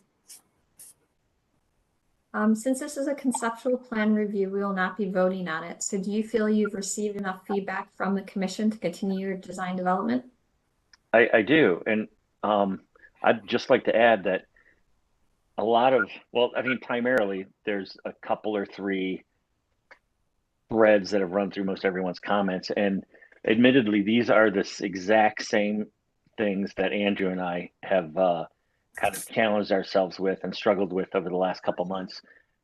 We've had to focus more on the site plan and the configuration, siting, size of these units. So as we continue to struggle with the design of those 3 single-family homes and what they mean to the community and to Clinton Avenue. And I don't think it was less than maybe 2 weeks ago that Andrew just said to me, shouldn't those townhouses have a flat roof? So I'd like to admit to you that we continue to struggle with some of the design elements, and I appreciate the feedback relative to those. And I'm encouraged that they are primarily the same thing Andrew and I are kind of wrestling with. So yeah, we look forward to making some changes and coming back to you, but I'm encouraged that generally, I think the idea of the townhouses and the single family homes has been received to some degree on our side, if I could be presumptuous. So yes, the short answer is yes. That was Excellent. We like the short end of the long, not a problem. Well, we look forward to seeing you come back in the future with the final development. great. Thanks. Thanks for everybody's time. Thank you. Thank you. That concludes our concept plan reviews. We'll move on to administrative reports, or yes, administrative reports.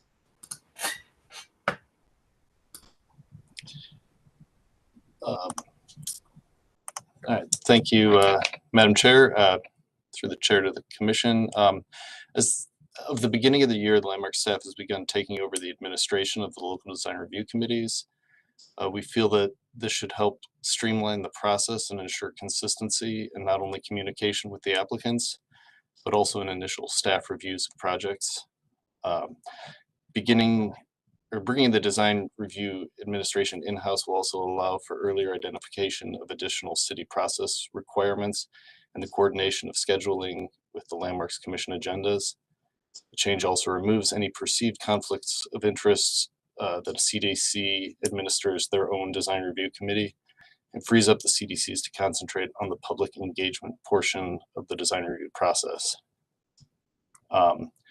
Also exciting, we'll be transitioning into hybrid meetings as early as February. The Planning Commission has already made the transition and will be following suit. We just want to ensure that all of the technological kinks are worked out before making the switch. And we'll have more information on that as we proceed. Then finally, we have a site visit at 2828 Clinton Avenue scheduled for 3:30 on Tuesday, January 24th. This will be the Commission's opportunity to take a look at the existing buildings on a site that the developer is hoping to demo the existing buildings and begin the design review process for some new residential units. That's all I have at this point. All right, excellent. Unless there is anything else that we need to discuss today, we will adjourn today's meeting and see everybody in 2 weeks. I just want to thank everybody for working through Dan's first meeting as we go over some speed bumps, and he learns this. It's a little intimidating at first, and he did well. Thank you.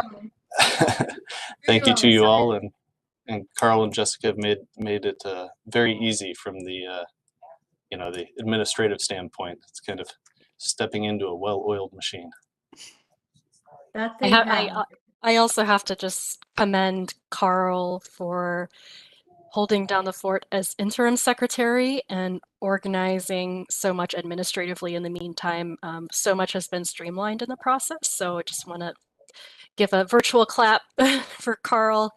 Mr. Brunges, I also would like to comment that Secretary Musson is sporting his bow tie in the fashion of Mr. Pettit. So nice reference. May the secretaries always wear bow ties for the Landmarks Commission. So it looks great. Looks great.